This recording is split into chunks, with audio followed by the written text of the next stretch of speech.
Si quelqu'un d'ailleurs peut arrêter la transcription, ça sera pas mal. Un mot sur l'ordre du jour aujourd'hui. On aura trois grandes parties, un petit peu comme on fait d'habitude. La première partie, on commencera par où est-ce qu'on en est en avril 2025 sur le Ségur et mon espace santé. On aura aussi là, c'est une petite nouveauté, on a la chance d'avoir un professionnel de santé, un vrai professionnel de terrain qui viendra nous raconter de son point de vue où est-ce qu'on en est aujourd'hui sur ces usages du DMP à la PHP. On aura ensuite une deuxième partie spécifique parce que l'actualité de ce premier trimestre, c'était aussi la fin d'un vague médico-social. Je vois qu'Odile, tu as allumé ta caméra. Alors, ça sera extrêmement pas toi qui présentera cette partie-là, mais Mériadec, c'est ça? Oui, tout à fait. Donc Mériadec qui a rejoint la DNS, je crois, c'est ton deuxième jour, donc tu auras ton baptême du feu pour cette deuxième partie. Et puis, dernier temps, on fera pareil le tour d'horizon de ce qui nous attend, notamment autour de tous les dispositifs Vague 2 que vous connaissez. Peut-être deux messages très pratico-pratiques. Comme d'habitude, notez les questions au fur et à mesure dans la conversation. Les collègues sont mobilisés là pour apporter les réponses au fur et à mesure par écrit et on prendra un temps de récap en fin de séance. Et comme d'habitude, quand vous n'intervenez pas, merci de veiller à couper votre micro.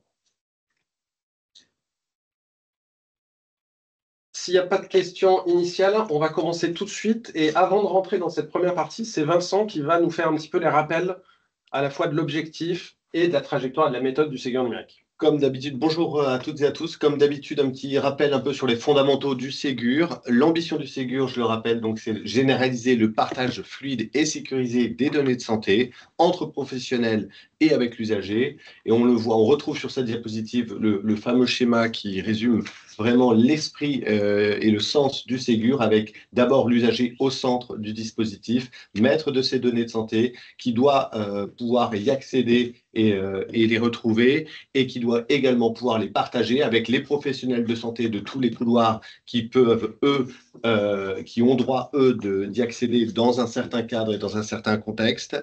Et donc, c'est vraiment ce que l'on cherche à réussir avec ce programme.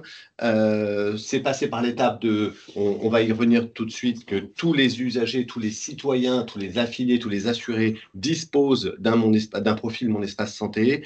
Et ensuite, il faut que ces profils soient alimentés en documents de santé, en données de santé, et qu'ils puissent être ensuite mis à disposition des professionnels de santé, qu'il s'agisse de spécialistes ou de professionnels de santé qui ont prescrit des soins, ou qu'il s'agisse des médecins traitants qui souhaitent recevoir ces résultats. Donc concrètement, si on regarde un petit peu la diapositive suivante, comment est-ce que l'on s'y prend? L'esprit, là aussi, et la marque de fabrique du Ségur, c'est les fameux 3 petits pas rapides. On va y revenir tout au long de la présentation. Ces trois étapes. D'abord, doter tous les Français d'un profil Mon Espace Santé, ce qui est fait maintenant depuis quelques années. Atteindre la masse critique d'alimentation. Là aussi, on va revenir sur ce que l'on entend par là. On a franchi la première étape avec la première cible des fameux 250 millions de documents de santé en rythme annuel. On va revenir dessus pour là aussi les réexpliquer et puis se demander qu'est-ce que l'on cherche à faire aujourd'hui.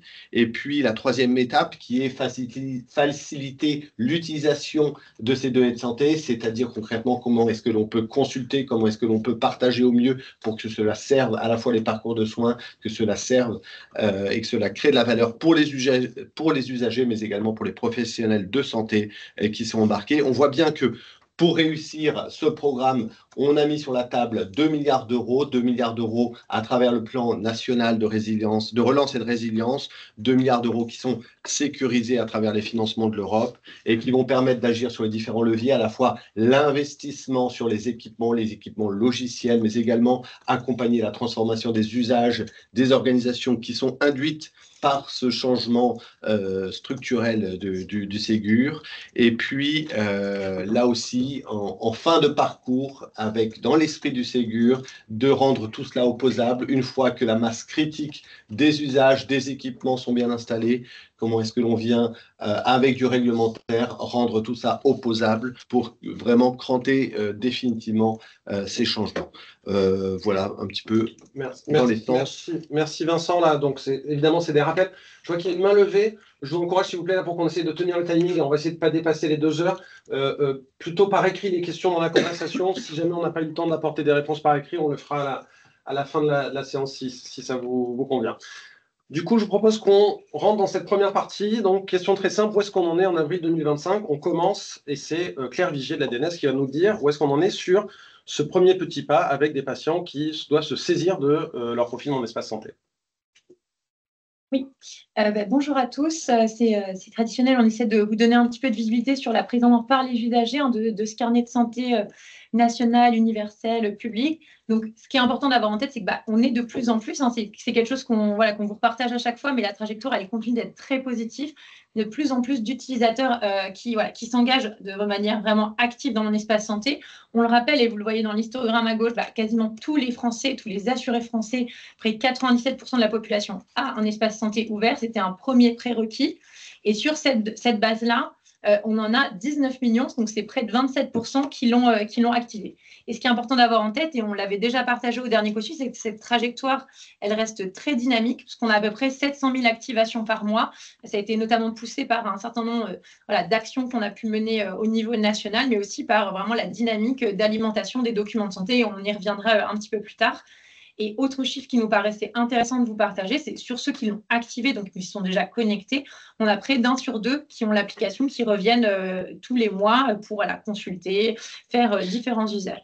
Autre usage extrêmement important, c'est l'ajout de documents, parce qu'on sait on a un vrai enjeu de capitaliser sur notre historique. Parfois, on peut avoir des antécédents, des documents papier qu'on a et qui peuvent avoir de la valeur pour la prise en charge. Et aujourd'hui, on a à peu près un utilisateur actif sur 2 qui a finalement déposé au moins un document de santé qui pourra donc être accessible à la fois pour lui et aussi pour ses professionnels de santé. Et on vous a mis un petit peu de visibilité sur les principaux documents qui ont été rajoutés à date, les profils médicaux, volonté et droits du patient et aussi les comptes rendus de biologie. Ensuite, de manière assez rapide, on vous repartage aussi un peu la pyramide. C'est une question qui revient souvent pour montrer que finalement, et ça paraît assez logique au vu de la population, c'est que les 25-69 ans sont les principaux utilisateurs en termes de proportions qui ont activé, mais il n'y a pas non plus on voit quand même il y a une dynamique d'activation qui est sur l'ensemble des différentes tranches d'âge.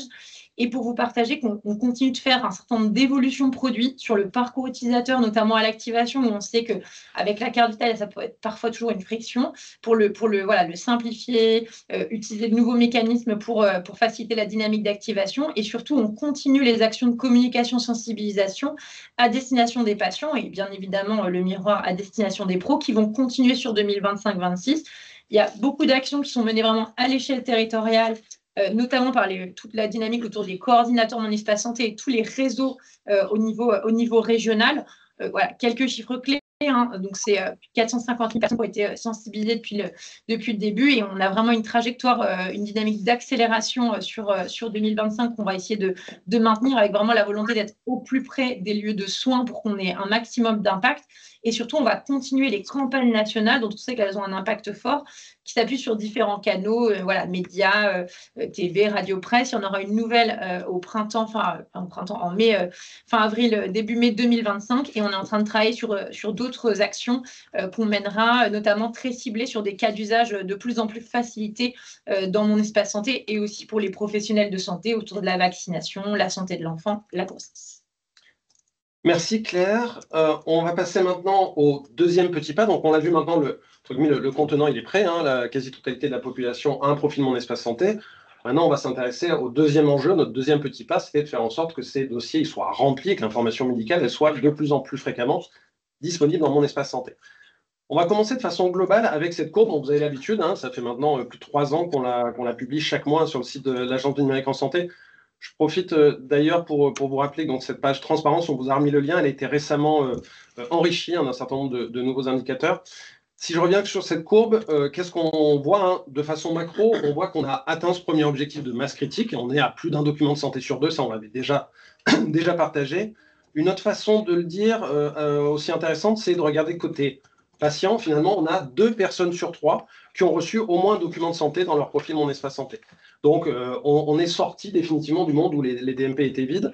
Ce qui est aussi intéressant, c'est de regarder que finalement, ça continue sa progression. Alors, vous voyez, c'est un peu heurté, hein. Il y a des mois de hausse, des mois de baisse, mais au global, la tendance reste haussière, hein. Par rapport à l'année dernière, on a augmenté encore de 27% le volume d'alimentation, hein. Le mois dernier, au mois de février, même si c'était un mois plus court et puis marqué par les vacances scolaires, c'est plus de 30 millions de documents qui ont été alimentés par les professionnels dans Mon Espace Santé. Mais aujourd'hui, ce qu'on voulait faire, c'était d'aller avec vous un peu au-delà de cette courbe globale, peut-être pour vous raconter finalement le chemin qu'on a construit ensemble sur le Ségur. Lorsqu'on lance le Ségur, on a une première priorité qui est assumée. Première priorité, c'est de se dire, finalement, il faut qu'on sorte de ce syndrome du DMP vide. Et donc, premier objectif, atteindre une masse critique de documents. Du coup, à l'époque, on fait, et notamment Olivier qui est là pour en témoigner, hein, une première évaluation. Vraiment, le chiffre est évidemment pas disponible, hein, combien il y a de documents papier qui sont remis aux patients chaque année. Donc, on fait une première évaluation en se disant qu'il y a au moins 500 millions de documents par an qui sont remis aux patients. Et donc, c'est pour ça qu'on avait fixé une première cible. Rappelez-vous, on en avait souvent parlé, des fameux 250 millions de documents par an. C'est le rythme qu'on a atteint fin 2023, tout début 2024. Donc, OK, on atteint la masse critique. Et maintenant, évidemment, on n'a pas fini notre sujet parce que une fois qu'on atteint ce premier seuil, l'enjeu maintenant, ça va être de poursuivre cette progression. Vous avez vu qu'on a continué à progresser là, sur tout au long de l'année 2024, hein, après l'atteinte de ces 250 millions de documents par an. Le but et l'enjeu, ça va être maintenant de plus en plus d'aller vers une forme d'exhaustivité du dossier médical accessible dans Mon Espace Santé. Si moi, professionnel, je consulte l'espace santé de mon patient, j'ai besoin d'avoir une forme de garantie que ça représente bien l'intégralité des informations pertinentes. Pour faire ça, on a un choix assumé, hein, qui est un peu le même depuis le début du Ségur. On va se focaliser sur les quelques types de documents qui sont les plus critiques pour le parcours de soins des patients. Et à chaque fois, on a passé pas mal de temps ces derniers mois là, dans les différentes task force avec les différents experts impliqués pour mener un effort approfondi pour venir préciser les assiettes. C'est-à-dire, en gros, si je prends les comptes rendus de biologie, les prescriptions, les lettres de sortie à l'hôpital, combien il faudrait que j'en ai pour pouvoir dire, ça y est, j'ai toutes les lettres de liaison ou les comptes rendus de biologie qui sont effectivement dans Mon Espace Santé. Pourquoi on fait ces assiettes? C'est parce qu'on essaye, et de plus en plus, on va parler plutôt en taux d'envoi dans Mon Espace Santé plutôt qu'en nombre total de documents. C'est bien beau de dire il y a 4 millions de documents qui ont été envoyés par l'hôpital, c'est pas très simple à apprécier de savoir si on a, alors certes on atteint la masse critique, mais est-ce qu'on est au quart, à la moitié ou aux 3/4 de la totalité. Donc c'est ce qu'on va vous présenter aujourd'hui, hein. Chaque secteur va venir vous présenter une ou deux métriques clés sur ces taux d'envoi, hein, en hôpital, en biologie, en imagerie et en médecin de ville. C'est ce qu'on va vous présenter dans un instant. Peut-être juste avant, pour dire un mot, donc ça c'est évidemment la focale aujourd'hui et c'est ce qui va nous occuper là sur les 12-18 prochains mois. Si je prends un peu plus d'élan et je parle de demain ou d'après-demain, hein, au-delà de la vague 2, on aura l'enjeu, Vincent l'a un peu évoqué tout à l'heure, hein, de garantir dans la durée cette exhaustivité, hein. Le but, c'est pas d'être exhaustif à un moment donné et puis que le soufflet retombe. On aura cet enjeu, une fois qu'on atteint l'exhaustivité, de s'assurer qu'elle reste dans la durée. Et là, pour le coup, c'est plutôt des logiques de levée réglementaire. On en avait déjà parlé depuis le début du Ségur, tant du côté des professionnels, hein, l'article L1115 qui rend obligatoire le partage d'un certain nombre de documents qui sont évidemment les documents qu'on va regarder dans un instant pour les professionnels. Et puis, j'ai envie de dire aussi et surtout du côté des professionnels, hein, pour s'assurer dans la durée. Finalement, le Ségur est venu, grâce à un investissement public massif, faire monter en gamme tous les logiciels et de s'assurer que cette montée en gamme, elle soit le plus irréversible possible. Je passe du coup maintenant la parole sur l'hôpital et je crois que c'est Inès qui va nous dire un mot de où est-ce qu'on en est sur l'hôpital. Oui, merci Benjamin. Bonjour à toutes et à tous. Alors, concernant les usages à l'hôpital, hein, la dynamique d'alimentation de Mon Espace Santé, à partir des documents de santé, hein, qui sont produits à l'hôpital, elle est bien engagée et elle continue de progresser, hein, puisqu'on enregistre une augmentation d'alimentation de 30% en janvier 2025 par rapport à l'année dernière, donc par rapport à janvier 2024.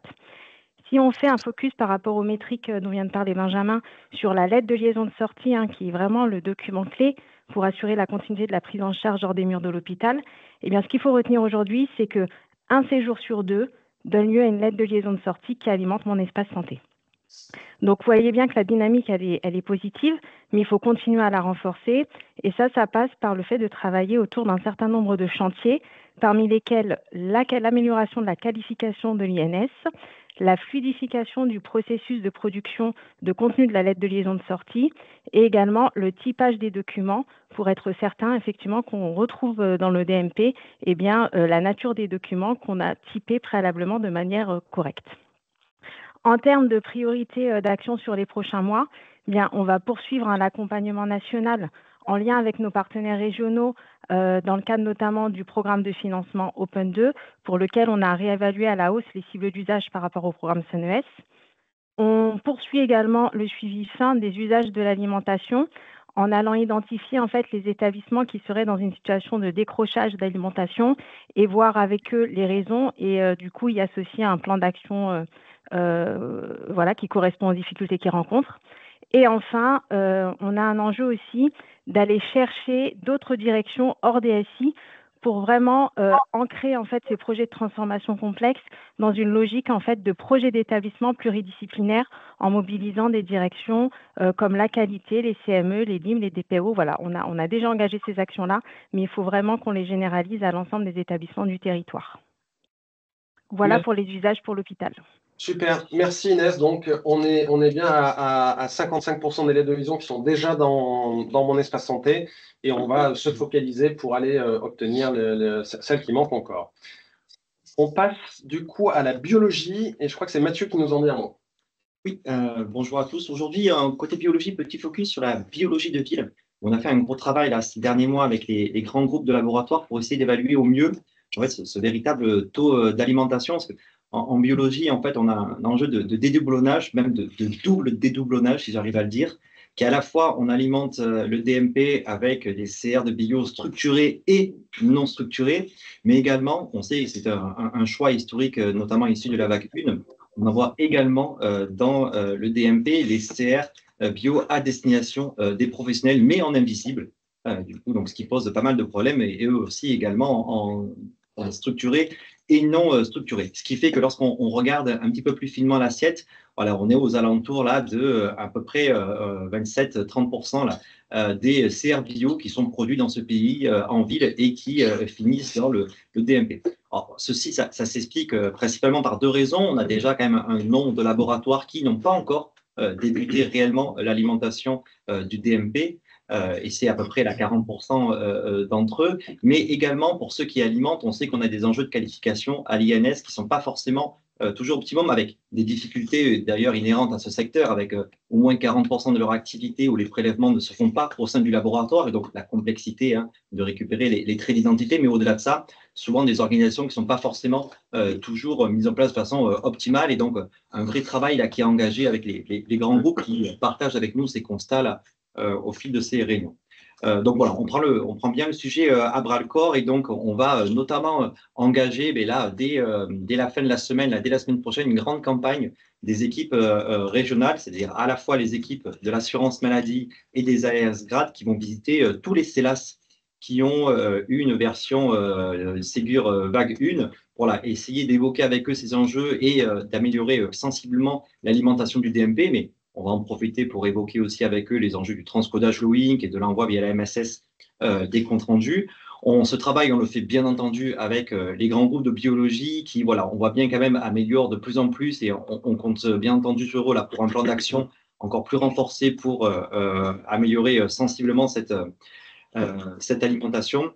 Et comme je l'évoquais là, si possible, la fin de l'envoi des CR Pro en invisible dans le DMP qui, à la fois, n'ont pas lieu d'y être et bloquent aussi d'autres enjeux, notamment sur la voiture balai.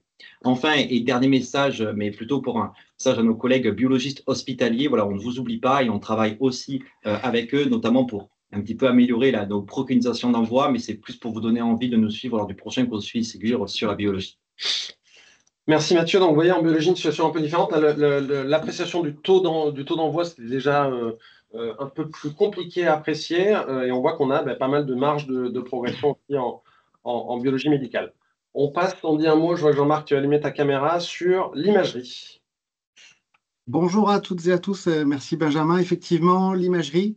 Avec quelque chose qui est finalement assez mitigé. Donc, si on regarde ce qui est très positif, c'est qu'aujourd'hui, on parle en millions de documents, qu'il y a une vraie appropriation, mais malheureusement, la progression, elle est assez lente depuis un an, pour ne pas dire stable. Et ça, forcément, il faut qu'on s'y attelle et qu'on s'y attaque collectivement. Première cause, une qualification, l'INS est encore assez faible, alors pour plein de raisons, des raisons d'organisation, des raisons d'information, et donc il y a un travail de terrain assez fin à faire qu'on est en train de relancer. On voit qu'il y a encore trop fréquemment des ruptures d'alimentation, alors des fois pour des paramétrages, des fois pour des changements d'organisation, des fois pour des raisons de certificat. Et ça, il faut qu'on les détecte mieux. Et donc, j'y reviendrai, il y a un travail d'optimisation à faire sur tout ce qui est supervision. Et encore un travail de fond, alors qui est plutôt côté hôpital et aussi sur les CLCC, sur la transmission des documents sensibles. Encore du travail là aussi d'information sur les mécaniques d'invisibilisation qui permettent d'envoyer sans crainte des documents au DMP tout en les masquant aux patients le temps d'une annonce. Voilà. Aujourd'hui, certains hôpitaux ont mis en place des temporisations, 15 jours, 3 semaines, alors qui sont des solutions, on va dire, transitoires et qui sont des bonnes solutions à l'instant T, mais qui du coup suscitent encore des incompréhensions. Donc là aussi, gros travail de fond, de terrain, d'usage pour bien expliquer les mécanismes d'invisibilisation qui vont permettre d'arriver à cette généralisation de l'alimentation et voilà, en tout cas qu'on attend maintenant le plus rapidement possible, puisqu'on le sait tous, hein, c'est un présupposé pour le bon fonctionnement de la Dreambox. Et donc, il nous reste maintenant plus que quelques mois pour progresser assez massivement pour que la Dreambox arrive dans les meilleures conditions. Voilà ce que je voulais partager avec vous. Merci. Merci Jean-Marc et merci à tous pour votre niveau de synthèse. Pour l'instant, vous êtes au top. On est pas du tout en retard sur le planning, c'est parfait. On finit ce tour d'horizon sectoriel avec toi, Sandra, sur les médecins de ville. Merci beaucoup. Alors, donc, la médecine de ville qui a connu une progression importante en termes de nombre de documents, plus de 40% en un an. Donc, c'est sûr que ça représente un effort important à la fois pour les professionnels et pour leurs éditeurs pour assurer cette facilitation des envois. Pour autant, on voit qu'on est encore loin de la cible qu'on pourrait espérer. On estime à peu près à 36 millions de documents qui pourraient être envoyés tous les mois à Mon Espace Santé via des logiciels de gestion de cabinet des médecins libéraux. Et donc, actuellement, on est à peu près à 24% de cette cible. Pour autant, on voit la proportion des médecins qui envoient des documents en espace santé qui augmente. Hein. Actuellement, on en est à 57% d'un dénominateur qu'on pourrait estimer à 90 000 alimenteurs avec un logiciel de gestion de cabinet, parce qu'on sait qu'il y a des médecins libéraux qui utilisent d'autres types de logiciels, par exemple des logiciels du médico-social ou bien des logiciels hospitaliers pour les anesthésistes, etc.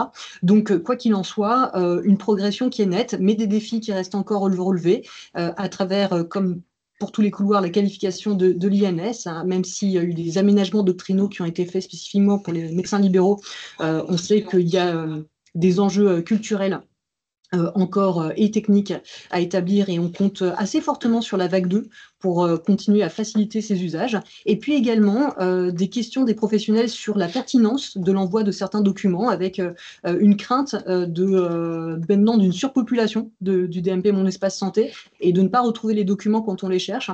Donc on a des enjeux de clarification et là encore les éléments de la vague 2 qui permettront de faire des tris facilités pertinents à partir de toutes les données des métadonnées des documents permettront certainement de faciliter les usages. Donc, dans les prochains mois, ce que nous allons faire, c'est aller essayer de cibler les professionnels qui sont encore peu ou pas embarqués dans les usages de Mon Espace Santé, avec un accompagnement notamment par les DNS de l'assurance maladie et un accompagnement des CPTS au cours de parcours prioritaires. On sait que les CPTS ont des moments privilégiés pour partager les usages. On a également des enjeux de communication auprès des médecins spécialistes. On a très fortement embarqué les généralistes qui sont très, très engagés dans la démarche et parfois moins pour les spécialistes. Donc, on a maintenant un enjeu d'aller chercher un peu plus spécifiquement ces spécialistes. Et puis également, s'assurer que la vague 2 qu'on est en train de mettre en place et dont la publication est imminente, répondent aux attentes non seulement sur le principe, mais également dans sa mise en œuvre effective, et donc un accompagnement des éditeurs pour que ensemble, on s'assure que les solutions soient au niveau de qualité attendu. Merci beaucoup, Sandra. On en a fini du coup des 4 petites zones sectorielles. Le vrai message à retenir, hein, c'est on va continuer évidemment à suivre la courbe originelle, entre guillemets, d'alimentation de Mon Espace Santé et à la rendre publique tous les mois. De plus en plus, c'est plutôt les métriques que vous venez de voir qu'on va regarder secteur par secteur. Est-ce qu'on est bien parti vers l'exhaustivité des comptes rendus de biologie, des lettres de liaison, etc., etc. On passe, pour finir un peu ce panorama de où est-ce qu'on en est en avril 2025, le troisième petit pas, donc c'est la consultation de toute cette information. Et vous allez le voir, même si c'est évidemment encore devant nous, hein, parce que ça sera c'est la vraie promesse de la vague 2, que cette information, elle est d'ores et déjà utilisée dans la vraie vie, entre guillemets, et c'est Swan qui va nous en parler. Tout à fait. Et donc, du coup, on commence d'abord par la partie patient. Donc, on a parlé tout à l'heure du fait que les patients, une fois Mon Espace Santé activé, l'alimentaient. La bonne nouvelle, c'est qu'ils le consultent aussi massivement. Et donc, on sait que la quasi-totalité des documents qui sont aujourd'hui alimentés dans un Mon Espace Santé activé sont consultés. Et donc, ça permet, on vous a mis côte à côte les courbes d'alimentation et de consultation des documents, et vous voyez qu'elles sont très semblables. Et donc, la bonne nouvelle, c'est que ça veut dire que la dynamique fonctionne, que le premier petit pas associé au second mène bien au troisième côté patient. Et puis, côté professionnel de santé, donc, du coup, on commence également à suivre les métriques de consultation. Comme vous le savez, la consultation côté professionnel, elle ne peut se faire que si elle est médicalement pertinente et avec le consentement du patient. Et donc, forcément, on ne va pas avoir la même logique d'assiette. On va plutôt aller suivre le nombre de professionnels en capacité de consulter. Et donc, évidemment, là-dessus, la ville a un peu d'avance puisque un certain nombre de logiciels de ville permettent déjà cette consultation de manière intégrée dans les logiciels. Et donc, on a 51 000 professionnels de ville qui ont consulté au moins une fois MES DMP. Et puis, sur la partie hospitalière, on est évidemment sur un usage beaucoup plus naissant, mais qui a une dynamique vraiment exponentielle. Et donc, on est en train de se rendre compte qu'il y a un vrai effet boule de neige. On a lancé un certain nombre d'expérimentations qui permettent de voir qu'un professionnel hospitalier qui commence à consulter, non seulement continue à consulter, le trouve extrêmement pertinent. On le verra juste après. En plus, on aura un vrai témoignage. Mais en plus, que cela permet d'aller préparer les usages et les impacts à venir sur l'hôpital, puisque la vague 2 va permettre de démocratiser cette pratique depuis les DPI. Et donc, il faut absolument anticiper l'impact que ça aura sur les organisations. Et puis, voilà. Merci beaucoup, Sou, pour ce troisième petit pas. Du coup, peut-être pour conclure un peu ce panorama, notamment pour éviter que ça soit que le ministère qui parle, on a aujourd'hui, alors c'est un peu une innovation, vous n'avez pas ça dans les précédents costumes, mais on a, entre guillemets, un vrai professionnel du vrai terrain qui va nous raconter un petit peu où est-ce qu'on en est vu de sa fenêtre en avril 2025. Merci Benjamin, bonjour à tous. Donc moi je suis le docteur Thierry Charbon, j'exerce en réanimation à l'hôpital Ambroise Paré à Boulogne, donc à la PHP. Et je suis aussi président de la commission numérique de la PHP, donc j'ai un certain intérêt. Pour faire un bref panorama sur déjà la PHP et le contexte d'utilisation. Voilà. Donc déjà, on alimente le DMP depuis maintenant plusieurs années, mais on est loin de ce qu'on est capable de faire, hein, puisqu'on reçoit à peu près 10 millions de patients par an, et donc au minimum, on devrait pouvoir produire 1 million de documents par mois. Ça, c'est une estimation, à mon avis, assez basse, c'est surtout porté par la biologie aujourd'hui, mais on voit qu'on est très en retard, en particulier sur les comptes rendus opératoires, les comptes rendus des urgences qui devraient être bien plus importants. Puis après, il y a quand même, dans ces chiffres, la synthèse d'épisodes de soins, CRH, lettre de sortie, pour moi, c'est exactement la même chose.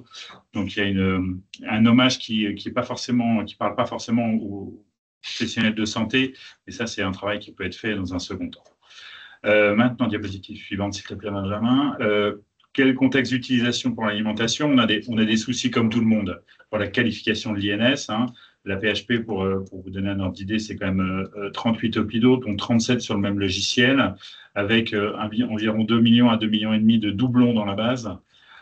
Et plus de 20 millions de patients dans la base de données. Et donc, effectivement, c'est un peu difficile de qualifier l'INS. Donc, on arrive à le faire avant que le malade arrive à l'hôpital pour les hospitalisations programmées. On a beaucoup plus de mal pour les hospitalisations non programmées.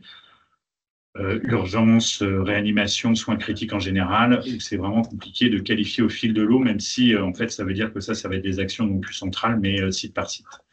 Et puis, on a quand même un fort taux de précarité, hein, en fonction des hôpitaux. intra ou extramuros, on a entre 8 à 18% de patients dits précaires, avec pas forcément de papier, pas forcément de choses comme ça. Et donc ça, c'est vrai que c'est des difficultés importantes pour qualifier, et ça joue sur le taux d'envoi de documents dans le DMP.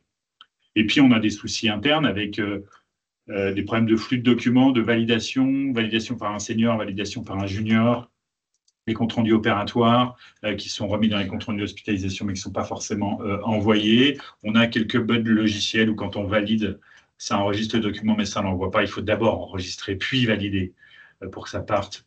Plein de petites choses qui en fait à la fin font qu'il y a beaucoup de documents qui ne partent pas. Et puis, il y a une politique d'envoi aussi qui a été un peu revue dès le départ, avec assez craintif sur les envois. On parlait justement des envois de documents qui peuvent porter une annonce diagnostique difficile pour les patients. Et donc ça a créé, on parlait de temporisation des examens d'imagerie, par exemple, tout à l'heure. Effectivement, là, on a tellement temporisé que ça fait 1 an que c'est en panne.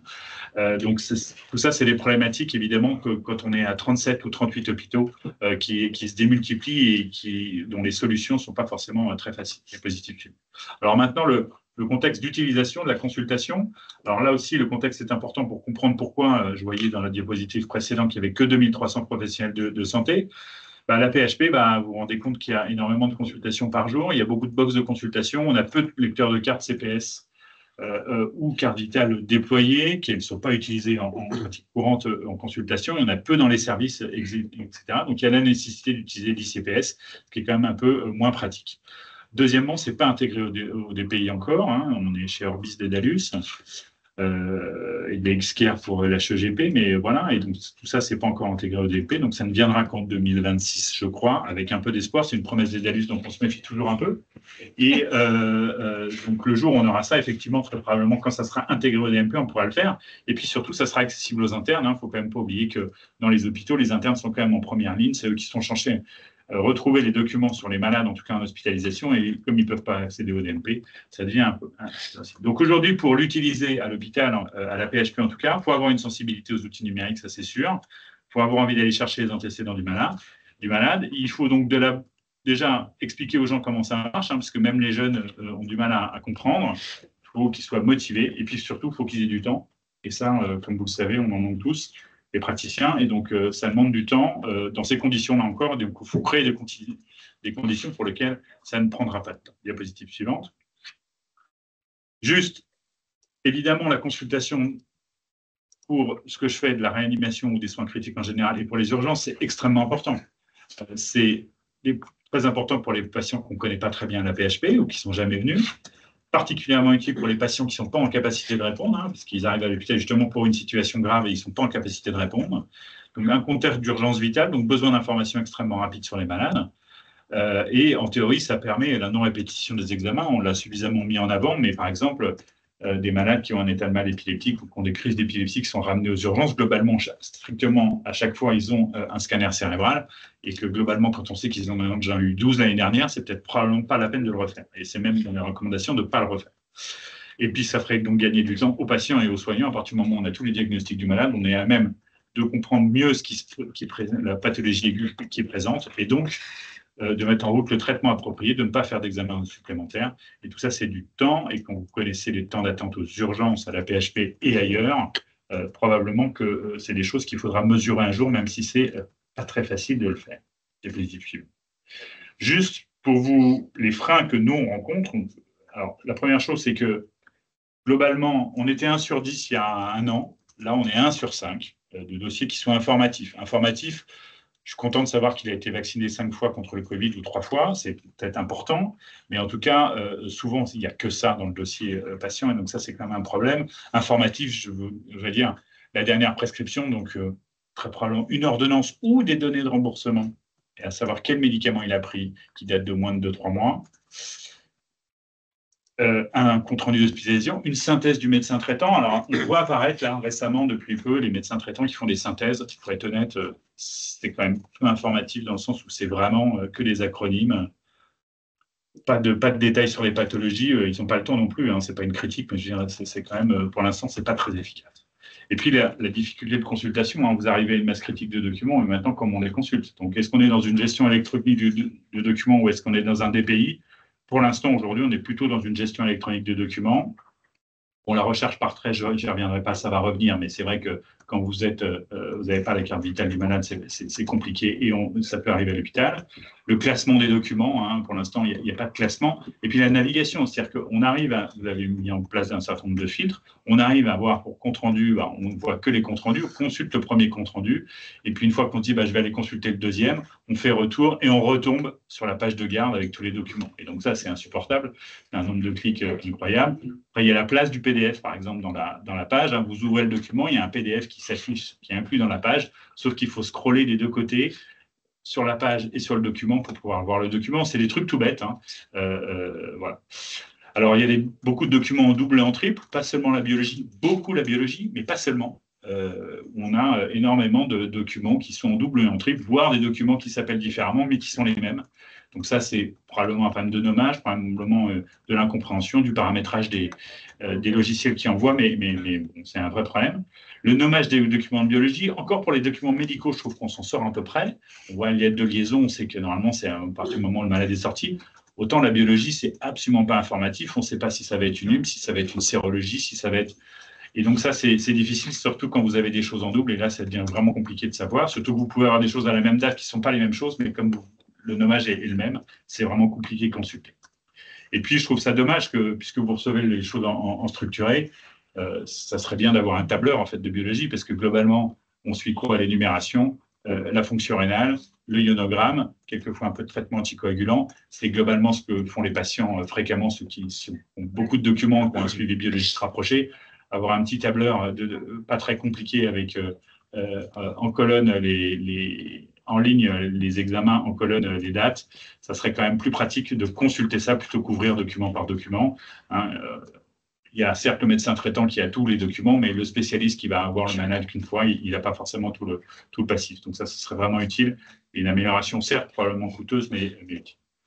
Et puis, bon, j'en ai parlé, la qualité des documents, la synthèse, la lettre de liaison pour d'un établissement privé ou public, ou en tout cas, ce que j'ai vu, c'est plutôt privé, ou malade rentre pour un HDJ avec une coloscopie. Globalement, la lettre de liaison, c'est exactement la même que le compte-rendu d'examen. Voilà, où il n'y a pas d'intérêt à la consulter. Donc, diapositive suivante, c'était la plus grande. Juste pour vous donner une idée, donc c'était lundi soir, 23h. Je reçois une patiente en réanimation, un tube éventé pour un choc anaphylactique. Et je me dis, bon, j'ai besoin d'un peu d'infos là, parce que le mari de 95 ans, il n'est pas très informatif et j'ai pas grand-chose. J'ouvre 99 documents, grand bonheur. Je me dis, ça va être génial. Bon, en fait, diapositive suivante. En fait, sur les 99 documents, d'accord, il y en avait 45 invisibles de biologie, qui étaient les mêmes que les 42 biologies visibles pour le malade. Bon, ça coupe un peu. Il y avait 3 comptes rendus, dont 2 nommés différemment, en fait identiques. Et surtout, le problème, c'est qu'il n'y avait absolument aucun document qui stipulait que cette malade avait un cancer, qu'il avait été traité par chirurgie, qu'elle avait eu de la chimiothérapie depuis 6 mois et que la malade était là, à nouveau opérée pour une métastase. Donc, globalement, c'est ce qu'on disait, c'est ce qu'on peut faire confiance à partir du moment où on n'a pas les possibilités. Bah, aujourd'hui, force est de constater qu'on ne peut pas faire confiance et que ce n'était pas très informatif et c'est bien dommage.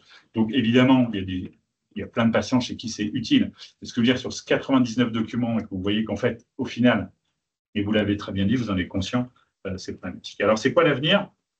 Donc, je vous ai dit, hein, je suis plus content qu'il y a 6 mois, mais je suis en attente, forcément, parce que quand on peut arriver des choses. Bah, le problème, c'est la navigation dans l'outil DMP. Hein, tant que ce n'est pas intégré au logiciel hospitalier, on a besoin d'avoir une navigation. Et je pense que des petites évolutions assez simples, hein, sans se lancer dans un reformatage complet, pourraient déjà beaucoup nous aider. La deuxième chose, c'est comment on va synthétiser les documents. Hein. Nous, on a cette problématique qui arrive à la clé. Hein. Embrassement, c'est le premier hôpital avec un DPI. On avait, là, j'ai des malades il faut scroller 5 ou 6 pages pour voir tous les documents. Donc, évidemment, c'est compliqué. Et comment on synthèse? Alors, on synthétise. Donc, nous, on a décidé de travailler en interne pour pour faire de l'IA et avoir une synthèse médicale assez fiable. Et donc, c'est pas facile, hein, parce que globalement, les gros GAFA, ils n'y arrivent pas. En tout cas, c'est pas assez fiable. Et donc, nous, on voudrait faire des choses. Donc, on est en train d'annoter les documents. On développe un algorithme d'extraction sur des points, les antécédents, les traitements, la biométrie, le mode de vie du patient. Et puis, après, on va faire un algorithme de génération pour avoir un document de synthèse, non pas pour le spécialiste qui connaît hyper bien son malade et qui le voit tous les 3 mois, mais clairement pour l'hospitalisation non programmée, les urgentistes, les réanimateurs, où on a une synthèse du malade rapidement admissible. Et typiquement, je pense que c'est une solution. Enfin, c'est une solution. C'est quelque chose qui vous intéressera très probablement aussi, d'avoir un outil de ce type. Voilà où j'en étais. Là, pour ma présentation. Et du coup, le DMP est entré dans le quotidien quand même. Le DMP est rentré dans mon quotidien. Hein. J'ai bien dit que c'était le retour d'un utilisateur. Ça serait intéressant de regarder à l'AP. On peut faire ça avec la commission numérique. Combien de personnes le consultent régulièrement. Je pense que ce n'est pas encore énorme. Mais voilà. Comme je vous dis, c'est plutôt des gens tournés vers le numérique.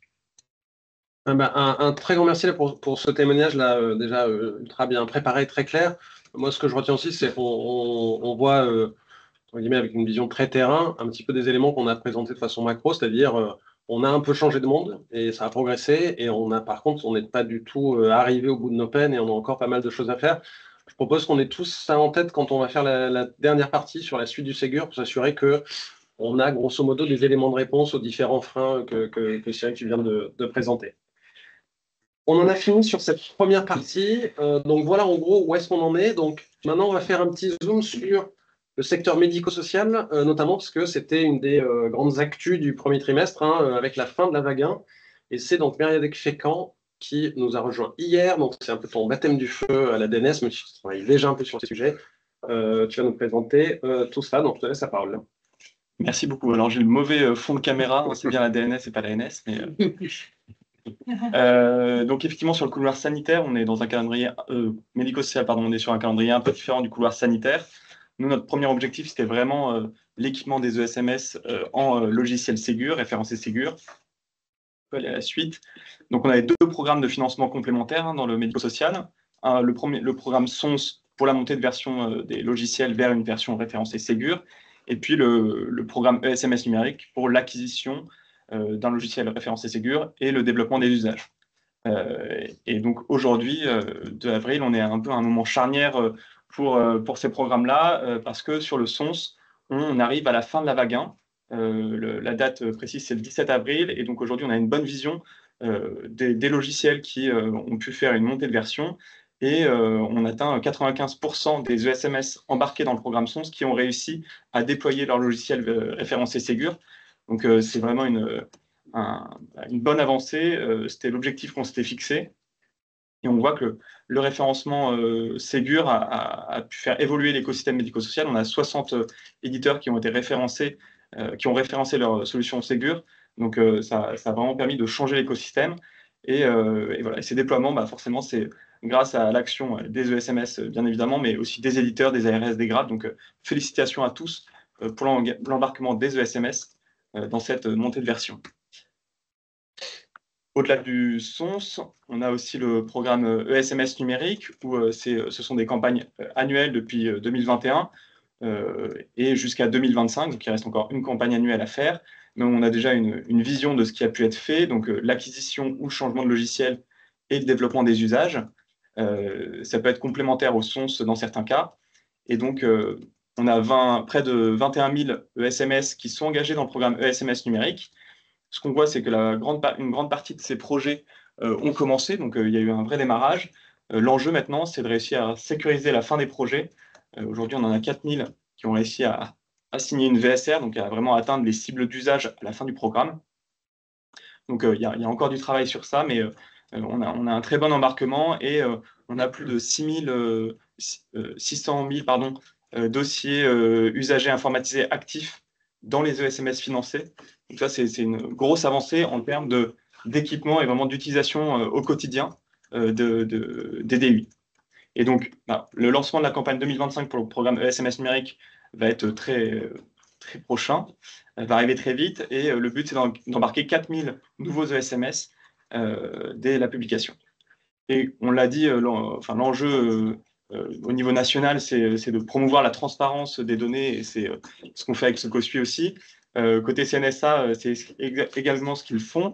Et donc, sur le site de la CNSA, vous pourrez retrouver la liste des 20 800 ESMS financés par le programme, et voilà, qu'ils soient financés ou notifiés. L'important, c'est d'avoir la vision globale. Après tout ça, on a le SONS, on a ESMS numérique. Ensemble, ça donne quoi sur le paysage français? Et ben, ça donne 65% des ESMS éligibles. Donc, on parle de plus de 30 000 ESMS. Enfin, pardon, il y a 45 000 ESMS éligibles. Ben, il y en a 30 000 qui sont équipés d'une solution DUI référencée Ségur et donc compatible avec mon espace santé. Donc, on a une base qui nous permet vraiment de faire rentrer le médico-social dans des usages du DMP et des autres services socles. Et on voit que c'est assez, ça peut être assez disparate en fonction des secteurs. On a les secteurs des personnes âgées, du domicile et des personnes en situation de handicap qui ont des très bons taux d'embarquement dans le Ségur. Ça a été un peu plus difficile pour la protection de l'enfance et les personnes en difficulté spécifique. Mais voilà, on a aussi la vague 2 pour pouvoir rattraper ça. Et puis, il y a aussi voilà, c'est pas parce qu'on n'est pas référencé Ségur qu'on n'a pas de logiciel en soi déjà. Et ensuite, il y a certains établissements, par exemple dans le secteur des personnes âgées, où on a des EHPAD rattachés à des GHT, et donc ils bénéficient du DPI, donc ils ont des logiciels référencés Ségur, mais ils ne sont pas comptabilisés dans nos chiffres. Merci Myriadec. Donc ça, c'était la partie équipement. Si on essaie de dire un mot des usages, je crois que c'est Léa qui nous en parle. Exactement. Bonjour Benjamin, bonjour à tous. Donc, comme disait Myriadec, là, c'était vraiment la page du chapitre plutôt équipement. Et maintenant, il faut qu'on ouvre un nouveau chapitre, celui des usages.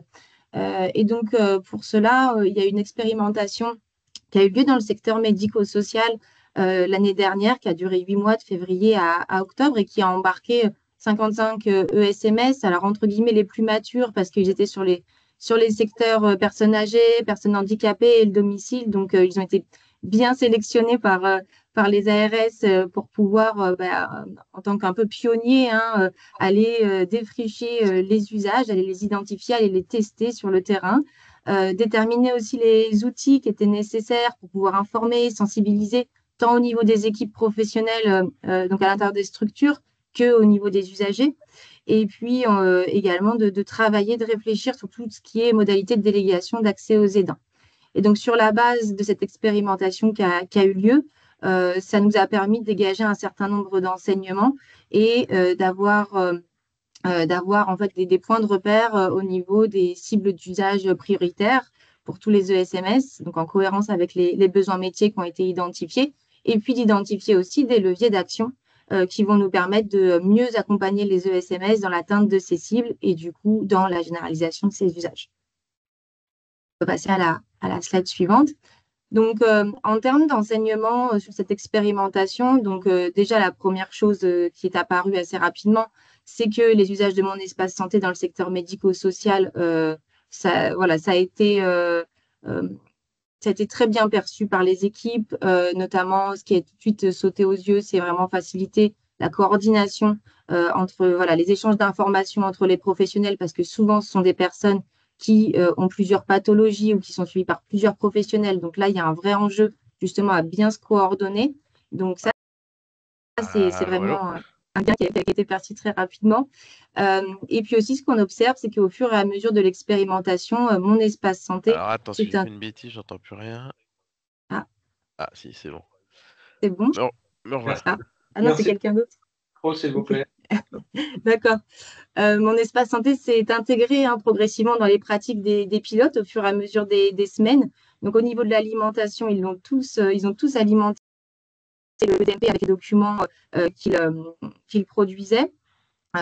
Et au niveau de la consultation, ça a été aussi un peu là une surprise, mais la consultation a été très bien reçue. Il y a eu un peu cet effet boule de neige dont parlait tout à l'heure, où finalement, lorsqu'un professionnel a commencé à consulter, il en parle autour de lui et ça fait le tour de l'ESMS. Et puis également au niveau de la MS Santé, ça a été un usage qui a été aussi bien utilisé par les professionnels pour échanger notamment des CR et des ordonnances. Alors, au niveau des tops des usages, on a qui arrive en premier, c'est le lien avec l'hôpital. Ça, c'est vraiment un usage qui est crucial pour le médico-social. Voilà, pouvoir bien transmettre les dernières informations sur un résident pour pouvoir être hospitalisé. Donc là, c'est vraiment un usage qui est arrivé dans tous les secteurs, hein, que ce soit EHPAD, que ce soit le domicile ou même les personnes handicapées. Ensuite, tout ce qui relève également de la consultation externe pour bien la préparer, pour bien aussi avoir le flux retour des informations et adapter le traitement et l'accompagnement de l'usager quand il revient en structure, puisqu'il concerne aussi l'administration en structure quand une personne arrive, qu'on puisse avoir son dossier et avoir les éléments nécessaires pour bien l'accueillir. Donc, voilà, après, il reste encore quelques points durs à adresser, hein, quelques blocages qu'il faut qu'on travaille, notamment sur la consultation des données dans mon espace santé par les aidants, pas par l'usager lui-même, qui est souvent en fracture numérique. Il y a aussi un sujet sur les directives anticipées qui ne sont pas encore bien intégrées dans mon espace santé. Et puis, il n'y a pas aujourd'hui, au niveau de la consultation, possibilité pour les professionnels à rôle dans le médico-social de consulter le DMP alors qu'ils l'alimentent. Donc voilà, la dynamique est un petit peu plus difficile. Et puis, le témoignage précédent l'a aussi évoqué, l'accessibilité et l'ergonomie des logiciels métiers pour faire le moins de clics possible et que ce soit le plus facile pour pouvoir alimenter, pour pouvoir consulter les informations dans le DMP. Voilà ce que je peux vous dire sur cette slide. Et puis oui, effectivement, en termes de principaux enseignements aussi, ce qui est ressorti très clairement de l'expérimentation, c'est le fait que pour le médico-social, ce qui est intéressant dans mon espace santé, c'est les cas d'usage testés avec l'extérieur. Il y a toujours eu dans les cas d'usage, en fait, la volonté d'aller tester quelque chose avec l'extérieur. Il n'y a pas tellement de cas d'usage à l'intérieur d'une structure médico-sociale. Donc, en priorité avec l'hôpital, donc en cohérence avec ce que je vous disais sur les top parcours. L'hôpital, les officines, et puis ensuite un petit peu moins avec la médecine libérale et les laboratoires. Et effectivement, là, parfois, les ESMS pilotes se sont confrontés à des partenaires qui n'étaient pas forcément prêts, pas forcément équipés, pas forcément informés. Donc, il a aussi fallu les embarquer pour certains d'entre eux. Mais comme ils sont aussi convaincus que ça va fonctionner, et comme l'un des pilotes disait, personne n'est plus convaincant qu'une personne convaincue. Donc, voilà, ils sont aussi allés sur le terrain semer des graines. Voilà, donc maintenant qu'on s'est dit ça, quel est le plan d'action pour le développement des usages? Tout d'abord, la première chose, et c'est revenu pas mal de fois, c'est de consolider le cadre réglementaire autour de mon espace santé, ou en tout cas de le clarifier pour les professionnels. Donc, permettre l'accès à la consultation pour certains documents du DMP pour les professionnels à rôle dans le médico-social. Il y a aussi tout un aspect au niveau de l'accès par les aidants de mon espace santé, sur les directives anticipées, sur les tutelles aussi. Il y a beaucoup de questions sur les tutelles. Et ensuite, un autre axe plutôt sur comment est-ce qu'on accompagne plus efficacement les professionnels et les usagers dans l'adoption de mon espace santé. Donc, on est en train de définir des cibles prioritaires d'usage pour justement bien cibler l'accompagnement, produire des documents qui vont faciliter tout un kit, qui vont faciliter le déploiement dans le secteur, et puis aussi aller creuser des cas d'usage bien particuliers en animant des communautés de pratique et notamment sur ce parcours EHPAD d'urgence. Et puis ensuite, il y a également un dernier axe de travail, c'est l'amélioration des logiciels de UI et services pour faciliter l'utilisation de mon espace santé. Donc là, un certain nombre de fonctionnalités vont venir avec la vague 2 du Ségur médico-social. Et puis, on travaille également avec la HAS pour bien structurer des documents clés du secteur, qui sont le dossier de liaison d'urgence et le projet personnalisé d'accompagnement, pour que ce soit bien alimenté dans le DMP avec les bonnes informations et que ces informations-là puissent être bien utilisées par les partenaires qui le reçoivent. Merci Léa. Alors, on a un petit problème technique et normalement, on avait une vidéo. Si je la lance, il n'y aura pas le son, donc je pense que ça serait dommage. Vous aurez le lien dans la version qu'on mettra en ligne sur le site de l'Agence numérique en santé pour retrouver ce témoignage. Du coup, si j'ai bien suivi, je crois que je te redonne la parole à toi, Mériadec. Une fois qu'on a parlé du coup de la phase plutôt expérimentation terrain, du coup, qu'est-ce qu'on en... Pardon, je lance la vidéo, je ne faisais pas. Qu'est-ce qu'on en déduit de façon plus large sur les usages dans le médico-social? Effectivement, cette expérimentation, c'était une première vue sur les usages. Maintenant, on essaye de généraliser ça au niveau national. Et donc, ce qu'on s'est dit, c'est que notre première cible d'usage, c'était d'abord les ESMS médicalisés qui ont un intérêt à envoyer des documents de santé vers tout l'écosystème sanitaire et médico-social. Et donc, c'est vraiment notre première cible avec des enjeux importants de coordination.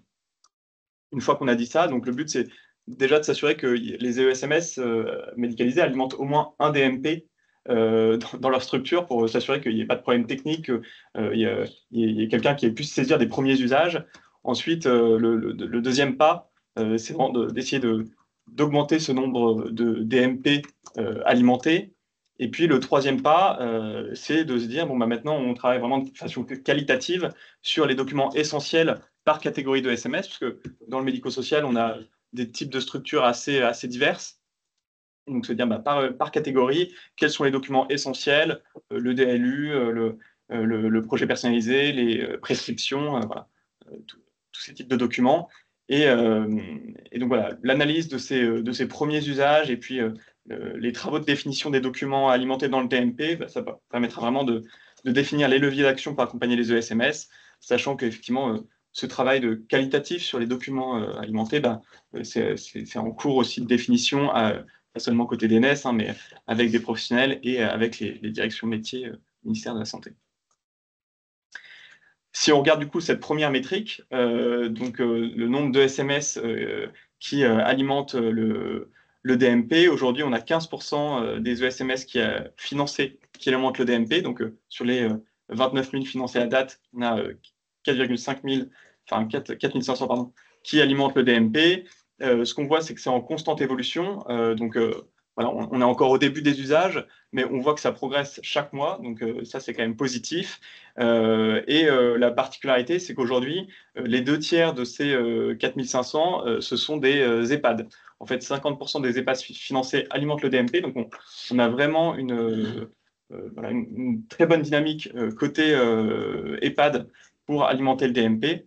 Maintenant, il faut qu'on arrive à transformer ça aussi côté domicile, personnes en situation de handicap, protection de l'enfance, personnes en difficulté spécifique, sachant que, évidemment, voilà, on est conscient qu'il y a aussi l'impact des indicateurs ESMS numériques, qui fait que les DMP sont alimentés aussi pour répondre à ces indicateurs.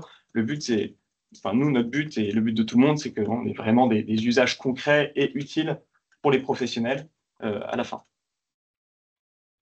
Merci. Donc, on a vu que l'équipement a été assez massif, que les usages commencent à apparaître. Et donc, qu'est-ce que c'est la suite dans le médico-social?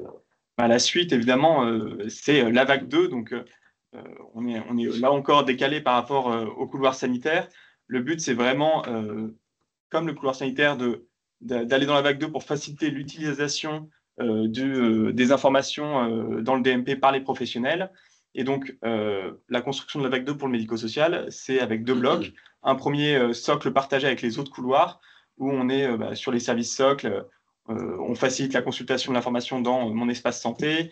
On facilite l'intégration des documents reçus par messagerie sécurisée de santé.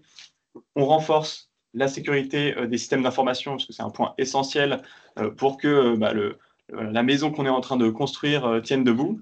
Et puis, on améliore aussi les fonctionnalités clés de la vague 1, par exemple l'alimentation. Le but, c'est vraiment de la faciliter, que ça demande le moins de clics possible et que ça puisse, devenir beaucoup plus pratique dans les usages. Et puis, on a une autre partie qui sont des enjeux spécifiques au secteur qui répondent aux besoins de terrain des professionnels du médico-social. Et donc, on a une grosse partie reporting, parce que les ESMS ont des obligations de remontée d'informations assez conséquentes vers les autorités, les tutelles ou autres. Et donc, le but, c'est d'automatiser ce reporting en sélectionnant les données qui sont remplies dans le DUI, dans le dossier usager informatisé, en les agrégeant et en les envoyant directement au destinataire. Ça suppose évidemment que les dossiers usagers informatisés soient bien remplis dans les établissements.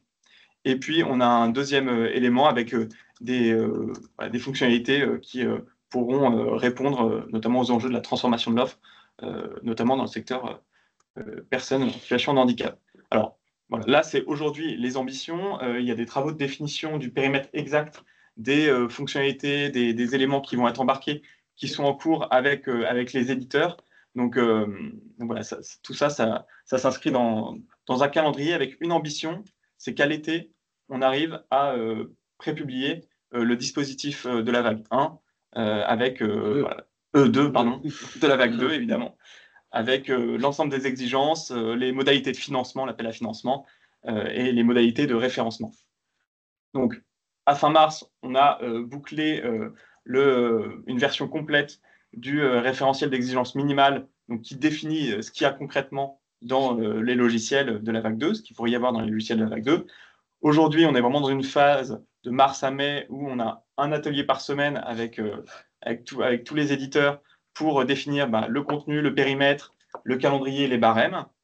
Le but, c'est qu'à la fin du mois de mai, on ait atterri sur tout ça et qu'on puisse se mettre d'accord, mettre un tampon et se dire on part sur ça à l'été 2025.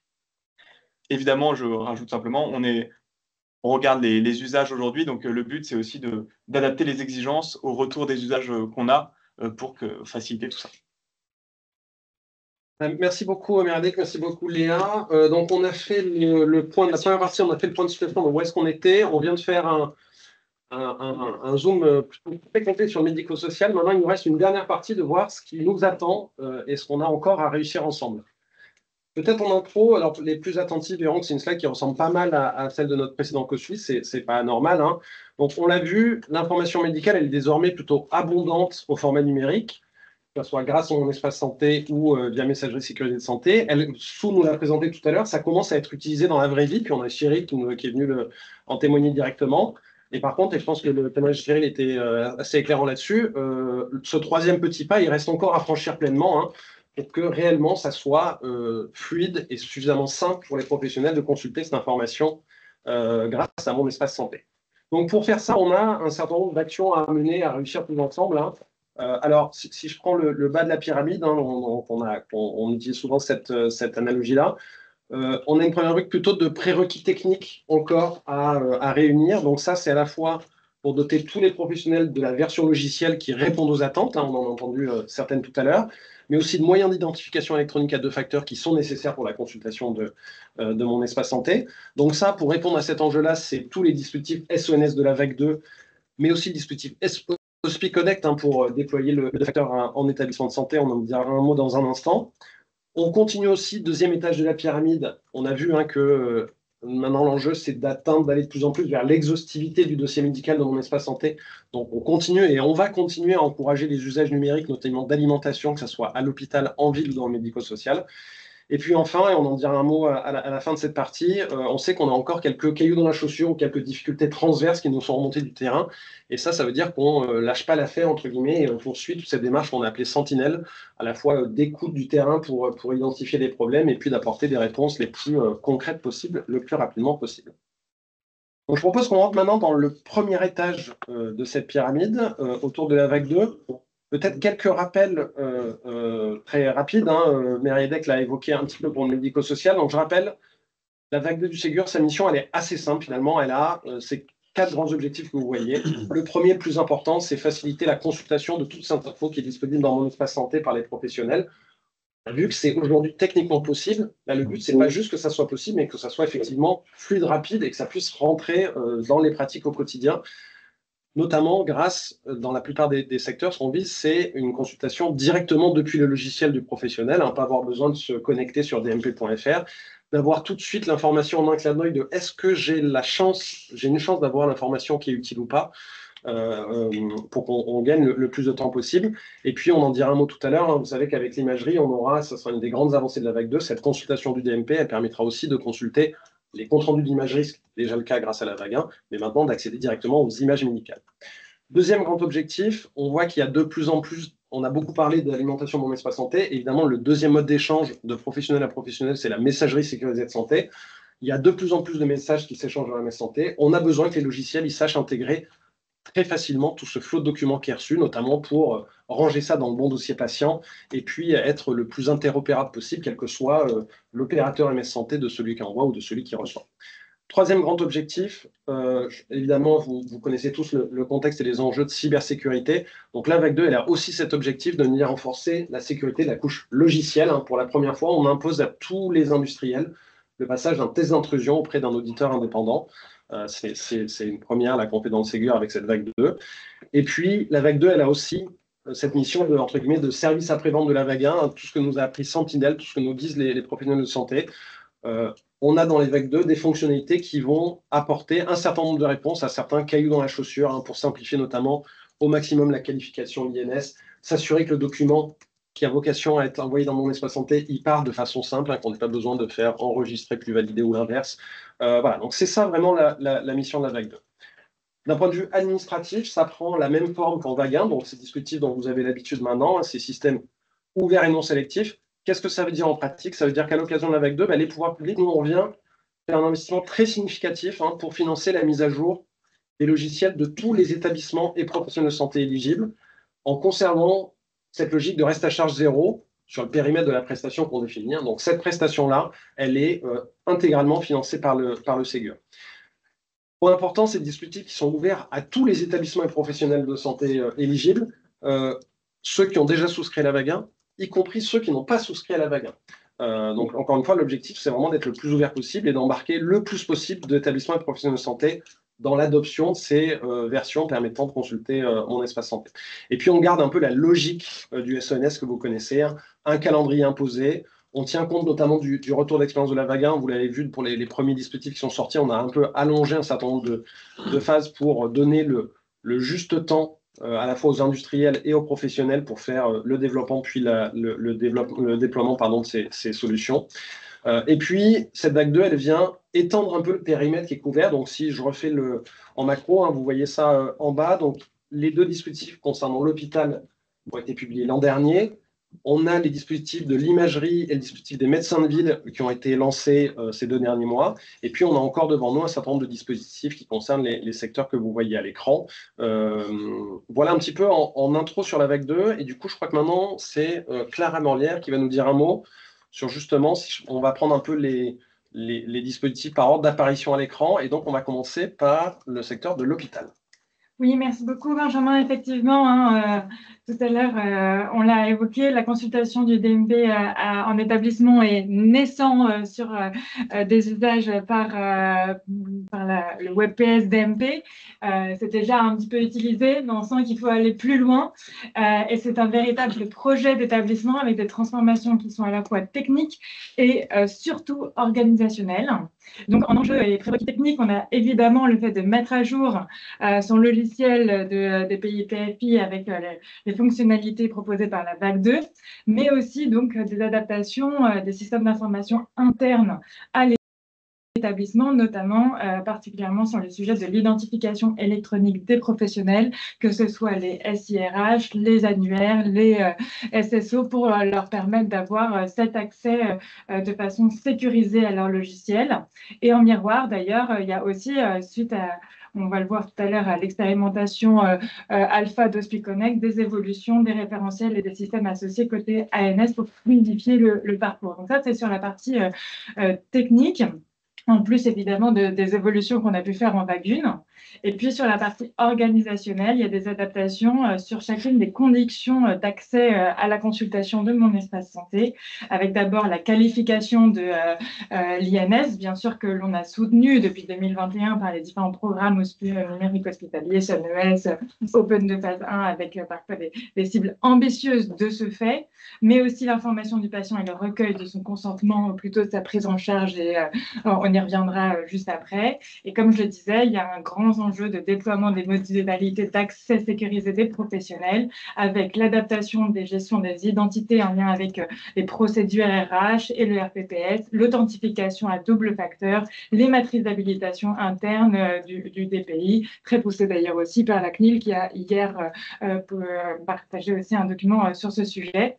Et puis enfin, à la fin, les procédures et pratiques de prise en charge par les professionnels de santé pour intégrer cette pratique au quotidien sur la consultation de mon espace santé au profit des patients. Donc ça, l'ensemble de ces enjeux-là de transformation technique et organisationnelle, eh bien, on a regardé où est-ce qu'on en était à date sur cet avancement et on a vu qu'il fallait donc refixer une nouvelle trajectoire ensemble pour pouvoir atteindre notre fameuse masse critique d'établissements ayant la capacité à bénéficier de ces usages Ségur, donc, en l'occurrence aussi pour pouvoir consulter le DMP. Et aujourd'hui, on a vu qu'il y a un retard global des éditeurs sur le référencement de leurs solutions, en particulier de la brique DPI. On avait des premiers jalons en mars et en juin. Et puis, on voit qu'effectivement, il y a eu probablement une sous-estimation de la dimension SSI particulièrement. Il y a eu d'autres sujets de disponibilité d'environnement, etc. Mais celui-là en fait partie parce que l'on demande, comme on le rappelle plusieurs fois, la réalisation de tests d'intrusion par un auditeur indépendant. Donc, ces éléments-là ont amené notamment ce sujet-là en retard. Et puis, comme je le disais tout à l'heure, en parallèle de ça, on a eu les premiers retours de la phase alpha du programme OSPI Connect. On vous avait déjà parlé lors du précédent COSUI, qui a permis de mieux mesurer la hauteur de marche à franchir pour les établissements. En effet, ce n'est pas un projet anodin, on le disait, un véritable projet d'établissement qui nécessite des évolutions internes techniques et une transformation des pratiques. Donc, on a réévalué cette trajectoire globale pour se dire, donc avec un enjeu à l'horizon du premier trimestre 2027, notre objectif, c'est bien d'avoir une majorité d'établissements qui sont en capacité de pouvoir avoir des professionnels de santé dans certains services prioritaires permettant de consulter Mon Espace Santé depuis le DPI. Ça, c'est vraiment notre ambition et notre priorité. Et puis, du coup, on en tire les conséquences. La première, c'est qu'on a donc révisé le calendrier réglementaire du STONS avec les deux dispositifs, DPI et PFI, avec donc des dossiers qui, au lieu pour la PFI du mois de mars, a été décalé au mois de juin, pour le mois de juin pour la PFI en décembre. Et également, on a aussi impacté ces éléments-là sur les dates de déploiement, d'installation des solutions logicielles jusqu'au premier trimestre, donc 2027. Évidemment, on le dit, ces jalons correspondent à des dates limites et que les éditeurs continuent leurs opérations déjà programmées et que les établissements sont encouragés à ne pas ralentir les opérations qu'on a déjà programmées. Notamment, on peut annoncer aujourd'hui qu'il y a, je passe la parole à Nolwenn parce qu'on a eu une petite annonce sur des référencements. Oui, effectivement, merci Clara. On constate de notre côté que l'engagement ne faiblit pas, puisqu'on a pu référencer 3 nouvelles PFI cette semaine pour les éditeurs Enovacom et Mencare. En plus de celles qui étaient côté Evolucare. Donc voilà, on voit que ce n'est pas pour autant qu'on a décalé cette date limite qu'il n'y a pas cet engagement de la part des éditeurs.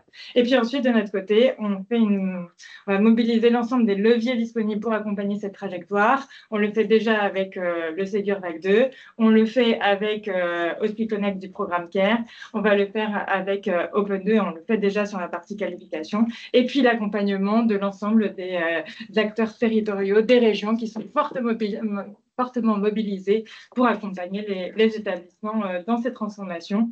Et donc, le dernier enjeu pour nous, c'est qu'effectivement, on a besoin de concilier l'atteinte de cette ambition prioritaire avec la trajectoire de généralisation du double facteur à l'ensemble des établissements. Ça, énorme enjeu sur lequel on ne revient pas ici, mais on viendra en reparler tout au long de l'année. Merci Clara. Donc ça concernait l'hôpital. Maintenant, on s'est redonné une trajectoire collective pour permettre cette consultation du DMP, en ayant encore une fois à l'esprit notamment tout ce que nous a raconté Cyril tout à l'heure pour s'assurer que ça réponde bien. On se dit un mot maintenant par ordre d'apparition à l'écran. Autre dispositif qui est lui aussi déjà paru au journal officiel. Jean-Marc, un mot sur la vague 2 imagerie et qu'est-ce qu'on va y trouver dedans? Avec plaisir. Du coup, dans la continuité de ce qu'on se disait tout à l'heure sur la vague 1, toujours l'enjeu d'alimentation de consolider toutes les remontées de documents. Je pense en particulier à la téléradiologie, dont les comptes rendus n'étaient pas encore remontés, notamment à l'hôpital, et qui sont bien intégrés maintenant en vague 2. Un gros focus également sur la sécurité, hein, comme l'ensemble des dispositifs.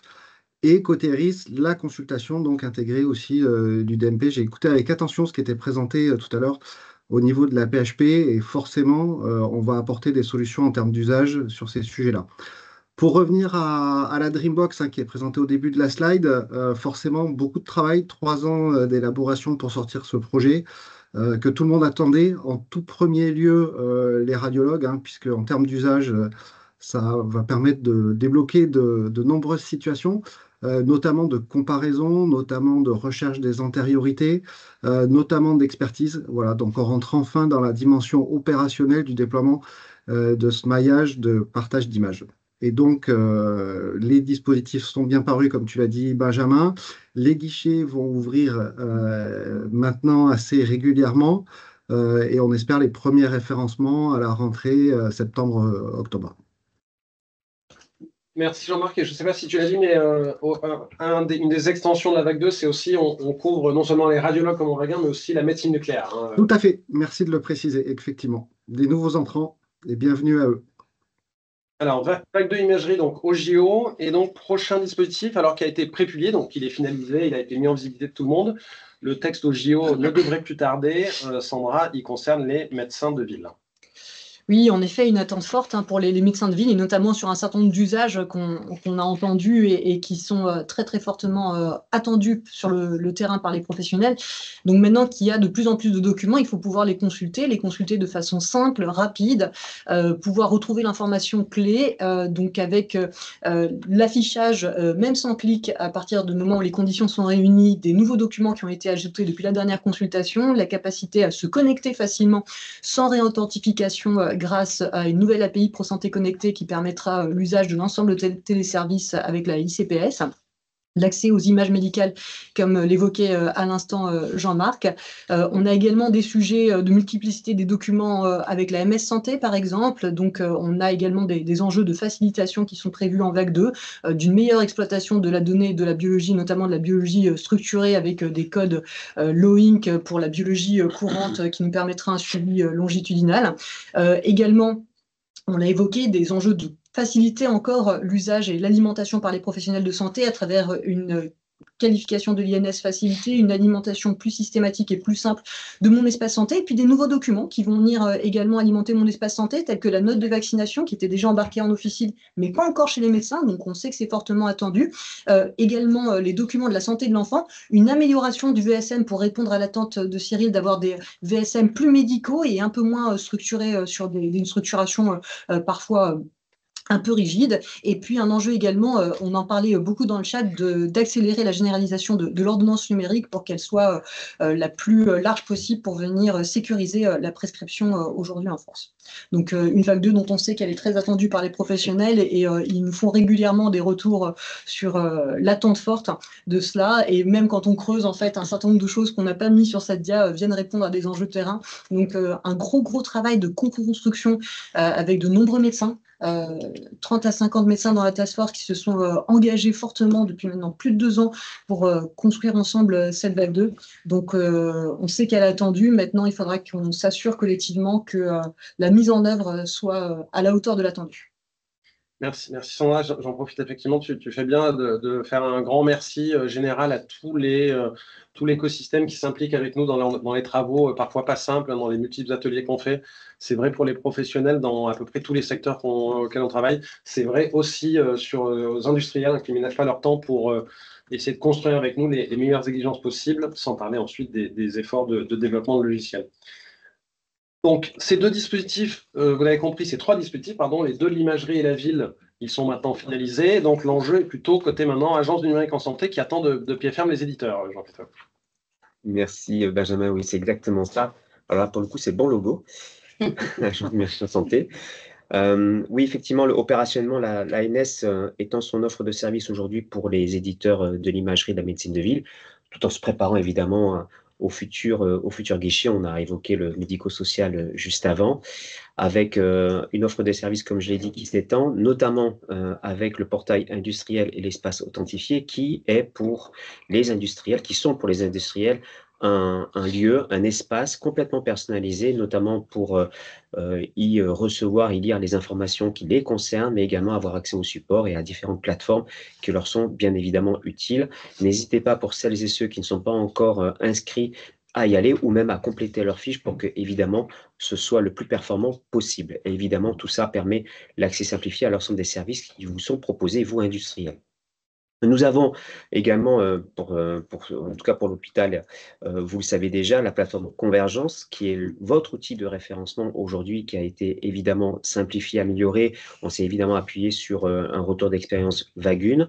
On l'a construit ab initio en fonction des informations et des remarques que vous, industriels, vous nous avez fait remonter, notamment pour saucissonner, pardonnez-moi l'expression, le parcours par grands chapitres de référencement. On a de très bons retours de la part des éditeurs qui aujourd'hui l'utilisent et on continue évidemment à vous écouter pour le rendre encore plus performant.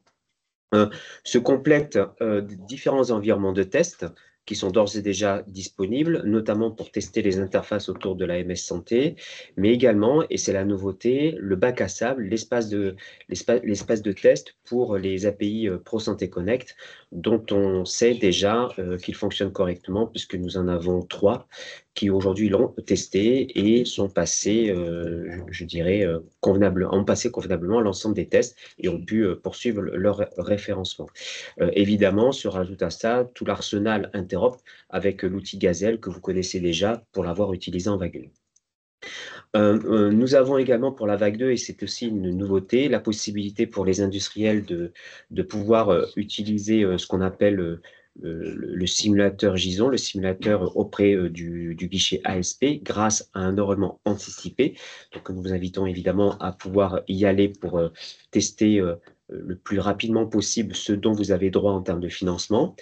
Et puis, une offre d'accompagnement qui est d'ores et déjà en place de la part du parcours éditeur du côté de l'agence, avec tout un corpus documentaire qui se construit, qui s'améliore, qui pourrait être évidemment beaucoup plus clair et beaucoup plus accessible pour vous. On a bien conscience que la marche aujourd'hui sur la vague 2 est évidemment un peu plus haute en termes de fonctionnalité que la vague 1, donc il est de notre devoir de vous fournir un ensemble d'informations la plus claire possible pour vous aider à franchir cette marche. Un corpus documentaire qui est sous-tendu par évidemment un arsenal en termes de webinaires qui se construisent, des webinaires thématiques auxquels vous avez déjà pu assister. Je pense notamment à ceux qui sont proposés pour l'imagerie. Et puis derrière tout ça, vous avez des gens, donc toute une équipe dédiée à l'accompagnement des industriels, et toute une série de personnes qui, vous ne voyez pas forcément, et qui ont participé à la construction et au développement de tous ces outils qui sont là évidemment pour vous aider.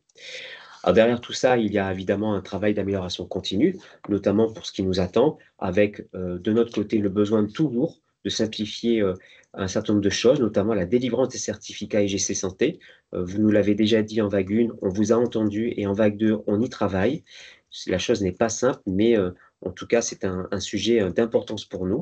Et puis, l'optimisation continue, évidemment, du parcours éditeur pour vous permettre de réussir cette vague 2. En tout cas, c'est un objectif collectif que nous embrassons tous.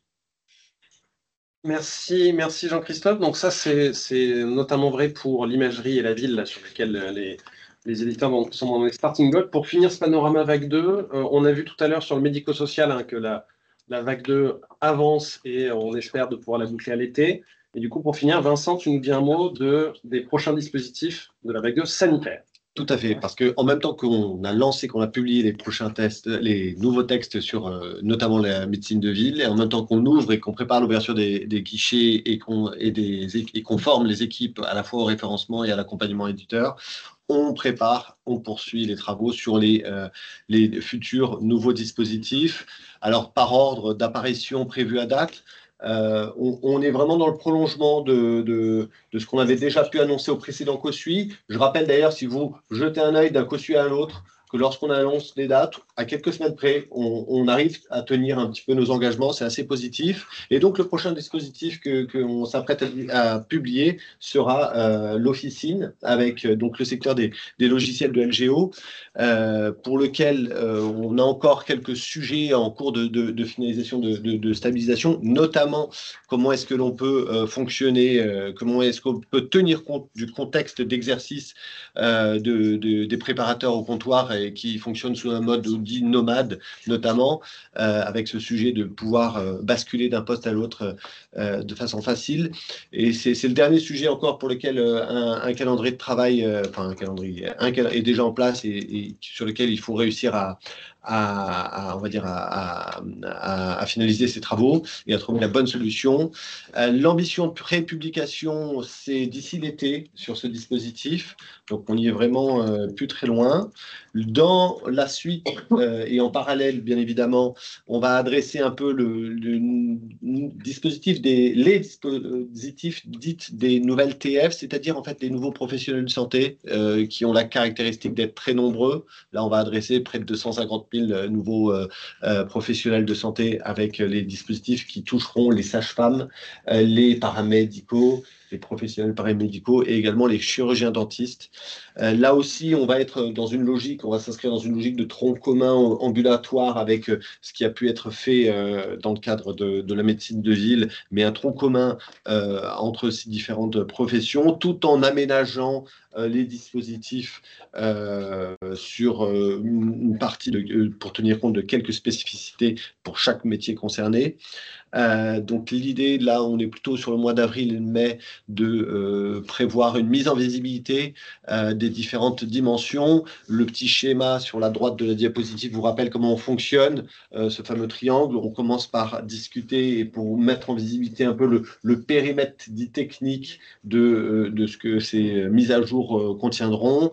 En parallèle et dans une deuxième étape, on commence à rapprocher ces éléments avec des propositions de prix et de calendrier qui est la troisième pointe du triangle avant d'atterrir là aussi probablement dans le courant du deuxième trimestre, dans le courant du deuxième trimestre à une finalisation de ces dispositifs. Et puis enfin, la biologie médicale, là aussi, on a des travaux qui sont qui se déroulent toujours, notamment avec un plan d'amélioration de l'alimentation de mon espace santé. En matière de compte-rendu de biologie médicale, pour essayer de les traiter déjà en amont, notamment pour traiter les irritants que l'on évoquait tout à l'heure, et puis mettre en place, donner de la visibilité sur comment on envisage la transition et le passage de ce format de H' vers CDA, un sujet qui doit être bien balisé pour que l'ensemble de l'écosystème puisse en tenir compte. Une reprise donc progressive de ces concertations avant de finaliser ce dispositif SONS dans le courant du deuxième trimestre. Pour rappel, tous ces éléments, tous les documents des dispositifs, soit en cours déjà publiés, soit pré-publiés, ou soit même d'autres éléments, sont bien évidemment mis en visibilité et disponibles sur le site de l'ANS, sur le lien qui s'affiche en bas de votre écran. Merci Vincent. On en a fini sur ce premier étage de la pyramide autour de la vague 2. Je vais dire un mot très rapide du deuxième étage qui concernait le différents dispositifs de financement des usages numériques. Alors, le message, il est très simple. Il n'y a pas d'actualité très particulière en ce moment, parce que c'est des dispositifs qui se poursuivent. Mais justement, le message, c'est celui-là. Ces dispositifs, ils se poursuivent et ils vont continuer à se poursuivre. On l'a vu, on veut aller vers une forme d'exhaustivité. Donc, on va continuer à encourager, y compris financièrement, les professionnels à alimenter mon espace santé. C'est vrai en établissement de santé, c'était vrai avec SUNES, c'est vrai aujourd'hui avec la phase 1 du programme Open 2, qui est toujours en cours, sur lequel il y a beaucoup d'établissements de santé éligibles et engagés avec un rendez-vous qui aura lieu à la fin juillet pour savoir s'ils ont atteint les cibles. C'est vrai aussi en ville, où les différents financements du forfait structure ou financements sur l'élaboration des VSM, qui n'est peut-être pas étranger au fait qu'au côté hôpital, on commence à voir arriver des VSM. Ils vont se poursuivre avant la mise en place en 2026 du nouveau forfait numérique. Et puis, on l'a vu tout à l'heure avec Mériadec, ça se poursuit aussi avec la dernière année d'entrée dans le programme ESMS numérique en 2025, avec l'objectif d'aller chercher encore 4000 ESMS supplémentaires à côté des 21 000 qui sont déjà, entre guillemets, dans le tuyau ESMS numérique. Voilà, pas plus sur la partie usage numérique, vous l'avez compris, le message, c'est ces dispositifs, ils se poursuivent et continueront à être mis en œuvre. Dernière étape, entre guillemets, de la pyramide, je vais donner la parole à Claire Essou, notamment pour la suite de notre démarche Sentinelle et où est-ce qu'on en est de lever petit à petit tous les freins, tous les cailloux dans la chaussure qu'on avait sur nos usages numériques. Oui, merci Benjamin. Donc, l'idée, c'est de juste vous faire un petit tour d'horizon, notamment sur des enjeux un peu transverses, à la fois à la partie alimentation, consultation de mon espace santé, et à la partie plutôt autour de la messagerie qu'on a peut-être un petit peu moins évoquée aujourd'hui, mais qui est aussi centrale dans le partage des données de santé entre professionnels notamment. Voilà, juste pour vous repartager, on a remis le lien, on essaie de partager au fil de l'eau sur un peu la page qu'on appelle nous Sentinelle, qui était liée à cette démarche très terrain pour bien être sûr qu'on est au clair sur les problématiques et qu'on donne de la transparence un peu sur la trajectoire de résolution. Donc, si on regarde un peu sur la partie plutôt alimentation, consultation dans l'espace santé, on l'a dit, il y a encore un enjeu de connaissance. On doit continuer ce travail et on vous a partagé certains éléments, donc c'est quelque chose qui progresse fortement, on a encore plein d'actions. Pareil, ça a été un peu évoqué en filigrane sur chaque couloir, il y a des choses qui sont très spécifiques à des secteurs et on doit sécuriser une alimentation de qualité. Le témoignage terrain, je pense, l'a très bien illustré. On a encore plein d'enjeux de clarification doctrinale dans certains secteurs où c'est pas toujours fait. On vous reparlera des fondamentaux, on a essayé vraiment d'expliciter ce qui doit être versé, dans quelles conditions, mais on doit le faire de manière plus précise, notamment sur les documents sensibles, sur la biologie hospitalière. On a aussi un vrai sujet là sur la partie des doublons, que ce soit à la fois en biologie, on est en train de travailler avec les éditeurs sur on va dire, les documents qui nous paraissent pas pertinents, mais aussi des doublons de documents qui peuvent venir d'autres secteurs et qui en fait polluent un peu la lisibilité, même si la consultation intégrée permettra de chercher plus facilement. Et aussi sur la qualité, c'est pareil, partagé. On est en train d'essayer de faire un peu un diagnostic sur qu'est-ce qui peut être des problématiques plutôt de nommage, de contenu, d'informations qui ne sont pas visibles et qui sont très liées souvent à de l'organisation métier ou des choses qui peuvent être implémentées, des paramétrages directement dans les solutions déployées sur le terrain. On a un énorme enjeu en prévision de la consultation sur la partie recueil du consentement, qu'on estime comme un prérequis nécessaire à l'accès au DMP du patient. Donc, j'en dirai pas plus, Sou va l'évoquer un petit peu. On a fait pas mal de choses, mais il y a encore beaucoup de chemin, notamment où il y a des enjeux très spécifiques dans les établissements.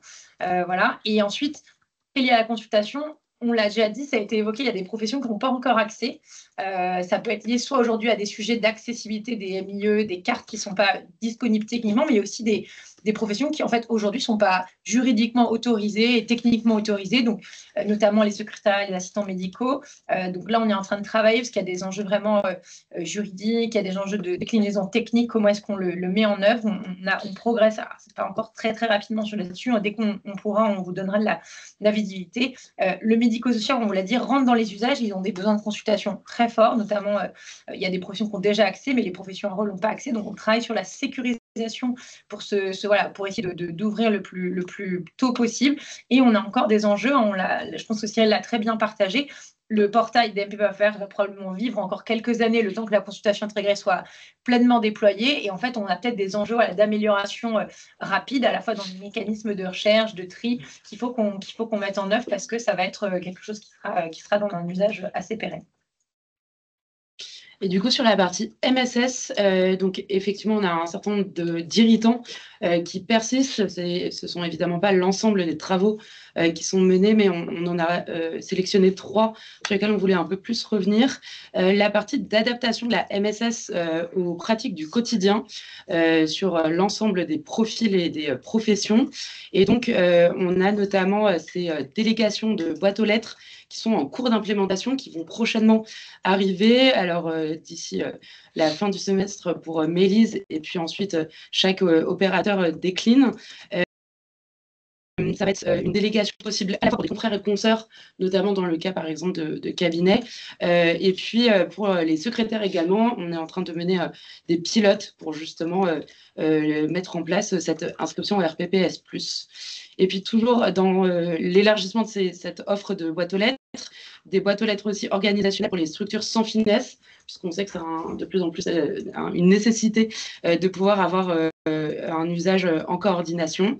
Et puis, dans le dispositif Sentinelle, c'est aussi la gestion des feux non prévus. Et donc, on sait qu'il y a eu des incidents qui ont été liés à la modernisation de Mailise. Les équipes MSS, évidemment, travaillent activement dessus. Et on suit, du coup, sous un format Sentinelle, la résolution de ces incidents et les actions de stabilisation de la messagerie. Et puis, un autre gros sujet qui dure depuis un certain temps, c'est la capacité de gérer les multi-adresses dans l'annuaire. Et donc, il y a une grande campagne de dépublication, vous l'avez déjà dit, qui a été lancée entre mars et octobre 2024 sur Mailise, donc avec 184 000 boîtes aux lettres qui ne sont plus visibles dans l'annuaire car elles sont inactives, elles n'ont pas été utilisées depuis au moins un an. On encourage les opérateurs, on est en train d'échanger avec eux pour qu'ils mettent également en place ce dispositif. Et puis, on réfléchit aussi à des solutions à la fois transitoires et plus long terme pour voir comment est-ce qu'on peut gérer, faire en sorte que lorsque vous envoyez un message par MSS, vous sachiez exactement quelle est l'adresse à laquelle il faut envoyer, et, évidemment en fonction du lieu d'activité. Et puis tout ça, évidemment, ça va mener in fine il faut que cela mène in fine à une meilleure synchronisation des différents annuaires qui peuvent exister à tout niveau avec l'annuaire national qui est porté qui est transverse et qui doit du coup pouvoir porter la valeur la plus adaptée. Et puis, ouais. Vas-y, continue, je dirai un mot après. Ok. Et puis enfin, on a parlé de la côté biologie, plutôt de la partie alimentation. Il y a un énorme chantier qui est en cours avec l'équipe de biologie et l'équipe médecin de ville, évidemment, sur le flux qui va de la biologie vers la médecine de ville, faire en sorte que ces comptes rendus de biologie soient bien intégrés dans les logiciels de cabinet. Et donc là-dessus, on en a déjà un peu parlé, mais on parie notamment sur un jeu de valeurs restreint pour se concentrer sur un nombre de valeurs qui soit bien encodées.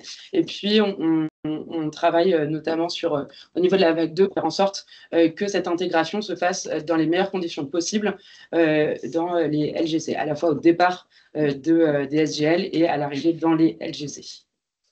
Le mot que je voulais rajouter, c'est probablement un mea culpa vis-à-vis de l'ensemble de la communauté là, au sujet de MS Santé. En fait, on a enclenché une migration hyper importante justement pour tenir compte de tout ce que vous nous avez demandé là. Et je pense qu'au nom de la NS et de la DNS, franchement, on n'avait pas anticipé les problématiques que ça poserait. Et on sait, donc il y en a pas mal qui sont résolus, on sait qu'il y en a encore. Donc, à nouveau, franchement, désolé au nom de l'ensemble de la communauté là, des pouvoirs publics, on a voulu répondre probablement trop rapidement aux attentes là, et on a subi des conséquences qu'on regrette évidemment nous aussi fortement. Et on a évidemment toutes les équipes à l'ANS là qui continuent d'être mobilisées pour résoudre encore les derniers problèmes qu'on a rencontrés. Tout à fait. Et faire en sorte qu'on ne les rencontre plus à l'avenir. Du coup, tout à l'heure, Claire parlait des fondamentaux. On s'est permis de vous refaire un petit rappel, même si je me doute qu'il est dans tous vos raccourcis favoris de navigateur. C'est un document qu'on met à jour vraiment très régulièrement. On essaye de faire en sorte qu'il reflète les dernières réflexions qu'on a et tous les apprentissages qui nous remontent du terrain. Donc, on vous incite vraiment à aller le consulter. Il y a un espace aussi pour faire des retours et demander à ce qu'on ajoute ou précise des informations. On va régulièrement le consulter. Donc, c'était plus un petit rappel et il est évidemment destiné à toute personne intéressée par ces sujets. Donc, on l'a voulu le plus pédagogique et le plus transverse possible. Il vaut pour l'ensemble des couloirs et puis pour l'ensemble des profils qui seraient intéressés. Et puis, pour vous faire un peu une illustration, si tu passes sur la slide suivante, vous faire un peu une illustration des travaux qu'on mène sur justement le travail de préparation de la vague 2 et d'acculturation et de pédagogie autour de ce qui va arriver, de ces nouveaux usages qui vont quand même, on l'espère en tout cas, changer une partie des pratiques. On voulait vous montrer ce qu'on a fait sur le DICA. Le DICA, c'est le slogan, entre guillemets, qu'on a trouvé pour essayer d'expliciter cet ensemble de prérequis nécessaires pour un professionnel de santé à l'accès aux documents de mon espace santé. C'est un ensemble de prérequis qui ne sont pas simples forcément à appréhender, surtout lorsqu'on n'est pas spécialiste du numérique en santé. Et donc, on a essayé de trouver justement un moyen mnémotechnique de comprendre et d'expliciter ces prérequis qui sont complémentaires. Et donc, voilà, on vous a mis cette illustration du jeu de loi du DICA qui, même s'il y a plusieurs cadres, mais c'était presque plus pour que ça fasse un visuel sympathique, mais qui est assez simple, hein, qui vise donc à faire en sorte de valider différents prérequis pour ensuite arriver jusqu'à la consultation.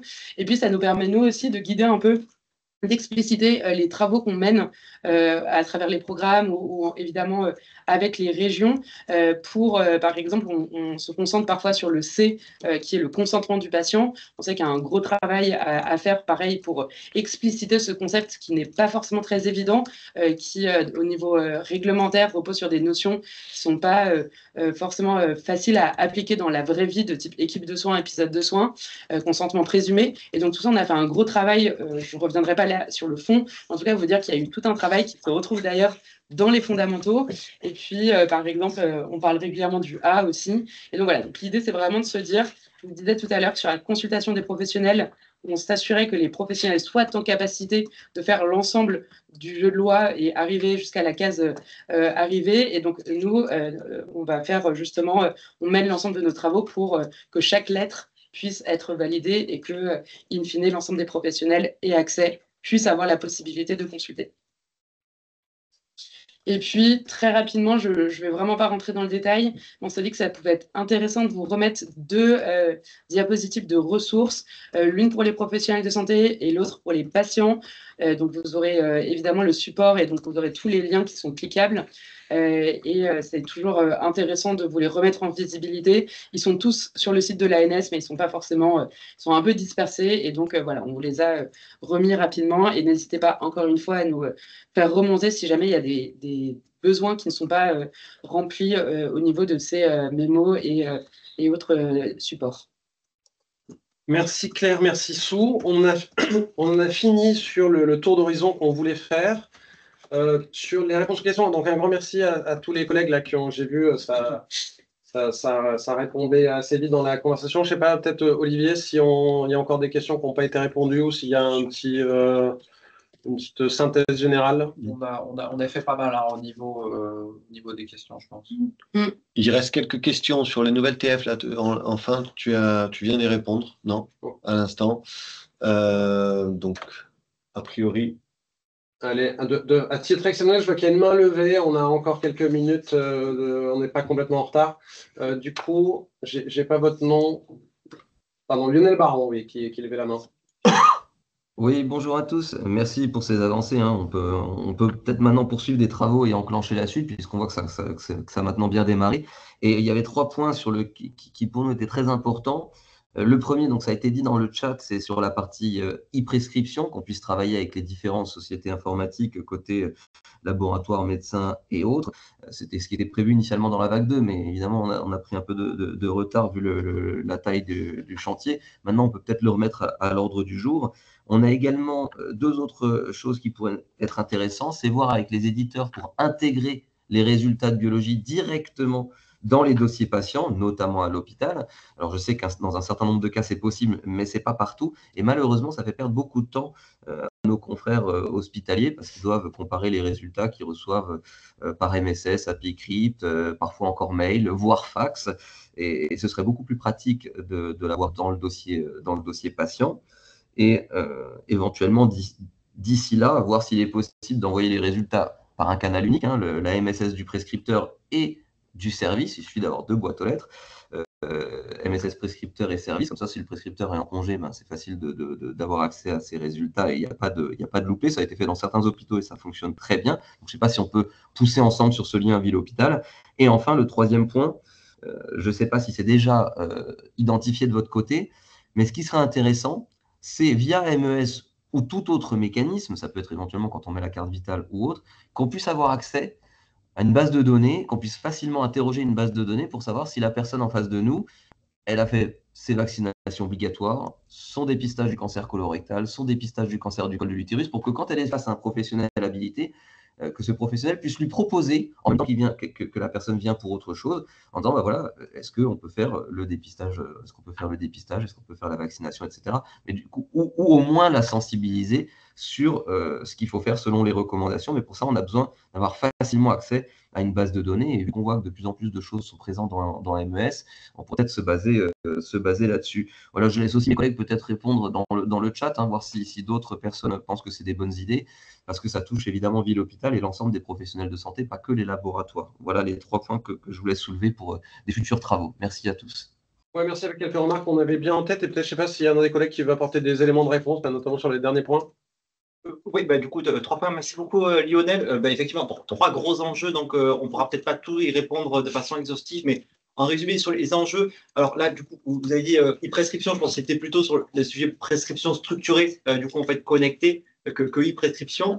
Effectivement, c'était des enjeux qui avaient été envisagés pour la vague 2, mais suite notamment là, et je laisserai peut-être Sandra compléter si nécessaire, aux échanges qu'il y avait eu avec éditeur LGC, on s'apercevait que la marche à franchir, en fait, était vraiment bien trop éloignée là, de nous, côté LGC, et que donc il y avait une première étape, notamment avec la consommation du jeu de valeur restreint de la biologie dans un premier sens, mais qui, on voit bien, met le pied dans la porte pour envisager la prescription structurée. Alors, ça ne veut pas dire qu'il ne va rien se passer du coup d'ici la vague 2, mais qu'elle ne pourra pas être effective dans la vague 2 en tant que telle. Mais par contre, on promet en fait du coup de revenir vers vous pour essayer de voir comment, en attendant, on ne peut pas commencer à avancer sur certains de ces éléments-là. Sur le deuxième, sur les envois directement dans le DPI, je pense qu'il faut qu'on arrive à distinguer 2 choses. Et le premier, c'est quand c'est l'hôpital qui réalise du coup en fait une prescription en ambulatoire du coup ou autre, comment bien entendu ils reçoivent l'ensemble de ces documents, et là c'est typiquement via la MSS, et comment ensuite on peut côté couloir hôpital intégrer au mieux ces éléments dans le DPI. Puis il y a un deuxième élément qui est un peu plus complexe, qui est quand une clinique n'a pas de laboratoire en son sein et qu'elle fait réaliser l'ensemble de ces analyses là par un laboratoire de ville. Là, c'est plutôt une relation qui lie finalement un laboratoire d'OMS dans lequel on va voir comment nous, notamment via du coup la MSS, on peut améliorer cette pratique, mais c'est souvent des flux en fait qui sont propres. Donc il y a un cadre d'interopérabilité qui est là pour ça. Il faut peut-être aussi là qu'on voit comment l'améliorer, mais c'est pas forcément nous là ce qu'on prévoit dans la vague 2. Et enfin, pour nous, les informations qui sont présentes dans le DMP, typiquement cancer du col de l'utérus ou autre, je propose de faire appel à un ami et je me trouve vers Claire.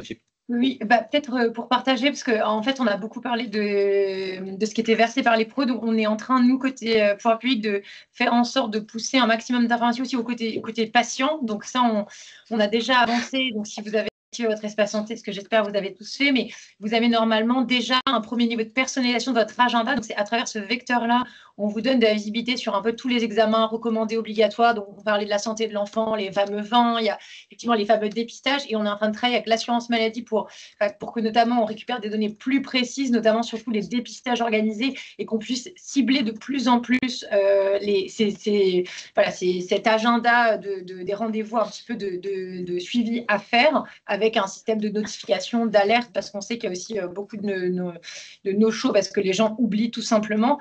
Après, on est en train de voir aussi comment on rend cette information plus accessible. Aujourd'hui, vous l'avez partagé, c'est des documents principalement qu'on consulte côté professionnel de santé. Donc, on est en train de voir, est-ce que demain, il y aurait peut-être de nouvelles API qui pourraient consommer ces informations. Ce n'est pas encore des travaux qui sont avancés, mais on a bien en tête qu'un maximum d'informations est très utile aux professionnels de santé. Après, il y a aussi des travaux qui sont faits par ailleurs. Après, je ne sais pas si je crois que Sandrine Frangin est connectée, mais côté assurance maladie, pour aussi donner de la visibilité sur un certain nombre d'éléments de contrôle côté médecins traitants qui leur permettent d'avoir sur leur patientèle où est-ce qu'ils en sont sur la vaccination, sur un certain nombre de choses. Donc, ce n'est pas sur l'ensemble des professions, mais ça donne de manière, on va dire, contextualisée par rapport aux missions de ces professions, et c'est déjà accessible notamment par l'interface Amélie Pro qui est utilisée quotidiennement. Et après, Claire, on a l'enjeu qui a été mentionné avant, qui est pour répondre à Lionel, on est en train de basculer d'un monde papier à un monde numérique. Et qu'en effet, pendant toute cette phase de transition dont on sait qu'elle va être longue, on a notre historique qui est sur papier. Et donc, c'est un peu le médecin traitant qui, jusqu'à maintenant, en fait, faisait ce rôle de tour de contrôle de ce qui se passait pour son patient. Et ça va prendre du temps avant que le dossier il soit vraiment exhaustif sur une antériorité au moins de 10 ans pour les cas de vaccination, etc. etc. Donc, on l'appelle de nos voeux, mais on est tous conscients que quand bien même ça serait intégralement exhaustif en plus le mois prochain, le cas que tu donnes, en fait, il ne sera pas parfait avant un paquet de temps, quoi. Merci, merci les amis pour les réponses. Il me reste une chose à faire pour conclure, si je retrouve ma souris. On tente un exercice compliqué de résumer. J'ai vu dans la conversation que certains me disaient que c'était dense. Évidemment, vous aurez le replay, les slides, etc. On a tenu en 2 heures, en moins de 2 heures sur un programme aussi vaste, c'était toujours un challenge. Qu'est-ce qu'il faut retenir du coup de ce 12e COSUIT? Premier message, c'est on est en avril 25, le partage des données de santé en France, ça continue de progresser. Notre premier petit pas, les patients, ils saisissent de plus en plus de mon espace santé, ils sont désormais 19 millions à l'avoir activé. Sur l'alimentation, on a atteint la masse critique de documents dans mon espace santé. La bonne nouvelle, c'est que cette progression, elle continue. On a augmenté de 27% sur les 12 derniers mois. Et que l'enjeu, vous l'avez vu, désormais, c'est de viser secteur par secteur l'exhaustivité du carnet de santé numérique. Et ça va nous occuper pendant la période à venir. Ensuite, cette information, elle commence déjà à être utilisée dans la vraie vie. On a vu, information, on ne l'avait jamais présentée comme ça. C'est une des métriques intéressantes de ce que suit. Les patients, une fois qu'ils ont activé MES et que le professionnel leur renvoie le document, en fait, ils le consultent systématiquement. Pour les patients, chaque document que vous, professionnels, nous envoyez, il compte.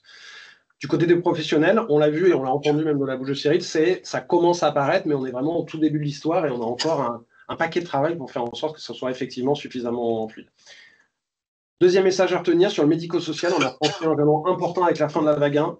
Et finalement, peut-être le chiffre à retenir, c'est que grâce à la vague 1 et à ESMS numérique, on a aujourd'hui sur un secteur qui est très divers, très large, il y a énormément de structures.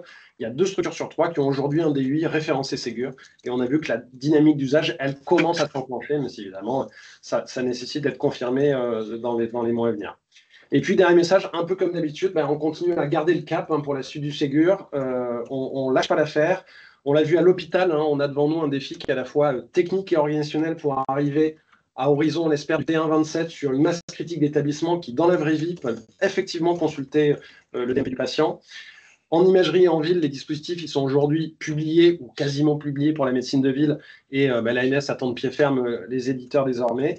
Et puis, on poursuit la construction des autres dispositifs vague 2 avec des prochains sens qui vont concerner, vous l'avez compris, les officinelles médico-sociales d'ici à l'été et aussi, dès ce trimestre, les sessions de mise en visibilité avec les écosystèmes sages-femmes et paramédicaux. Et puis, on continue plus que jamais à écouter le terrain, à se faire engueuler quand nécessaire, avec la démarche Sentinelle, à travailler sur les irritants. Vous avez vu, il y en a certains sur lesquels on avance, d'autres sur lesquels les sujets sont plus compliqués. On ne lâche pas l'affaire, on va redoubler d'efforts pour passer tout en vert dans les prochains mois. Voilà ce qu'il y avait à retenir. Encore une fois, un très grand merci à tous. Vous aurez tous sur le site ANS d'ici la fin de journée. Peut-être juste avant de vous donner rendez-vous, il y avait un mot de la fin pour Odile.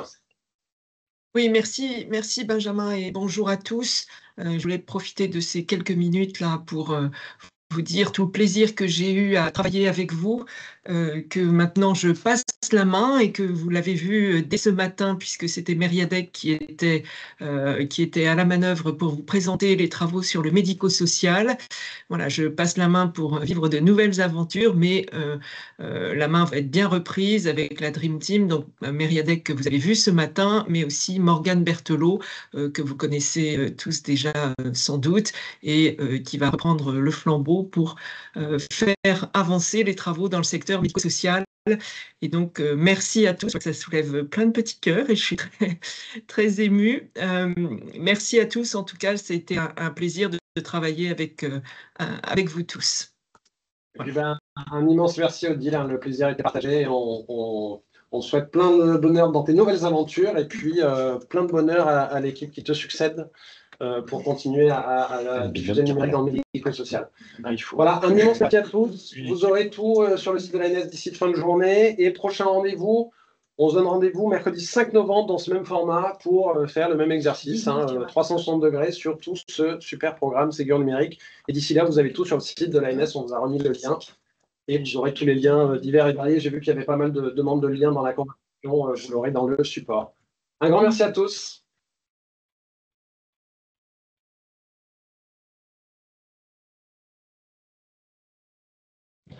Merci.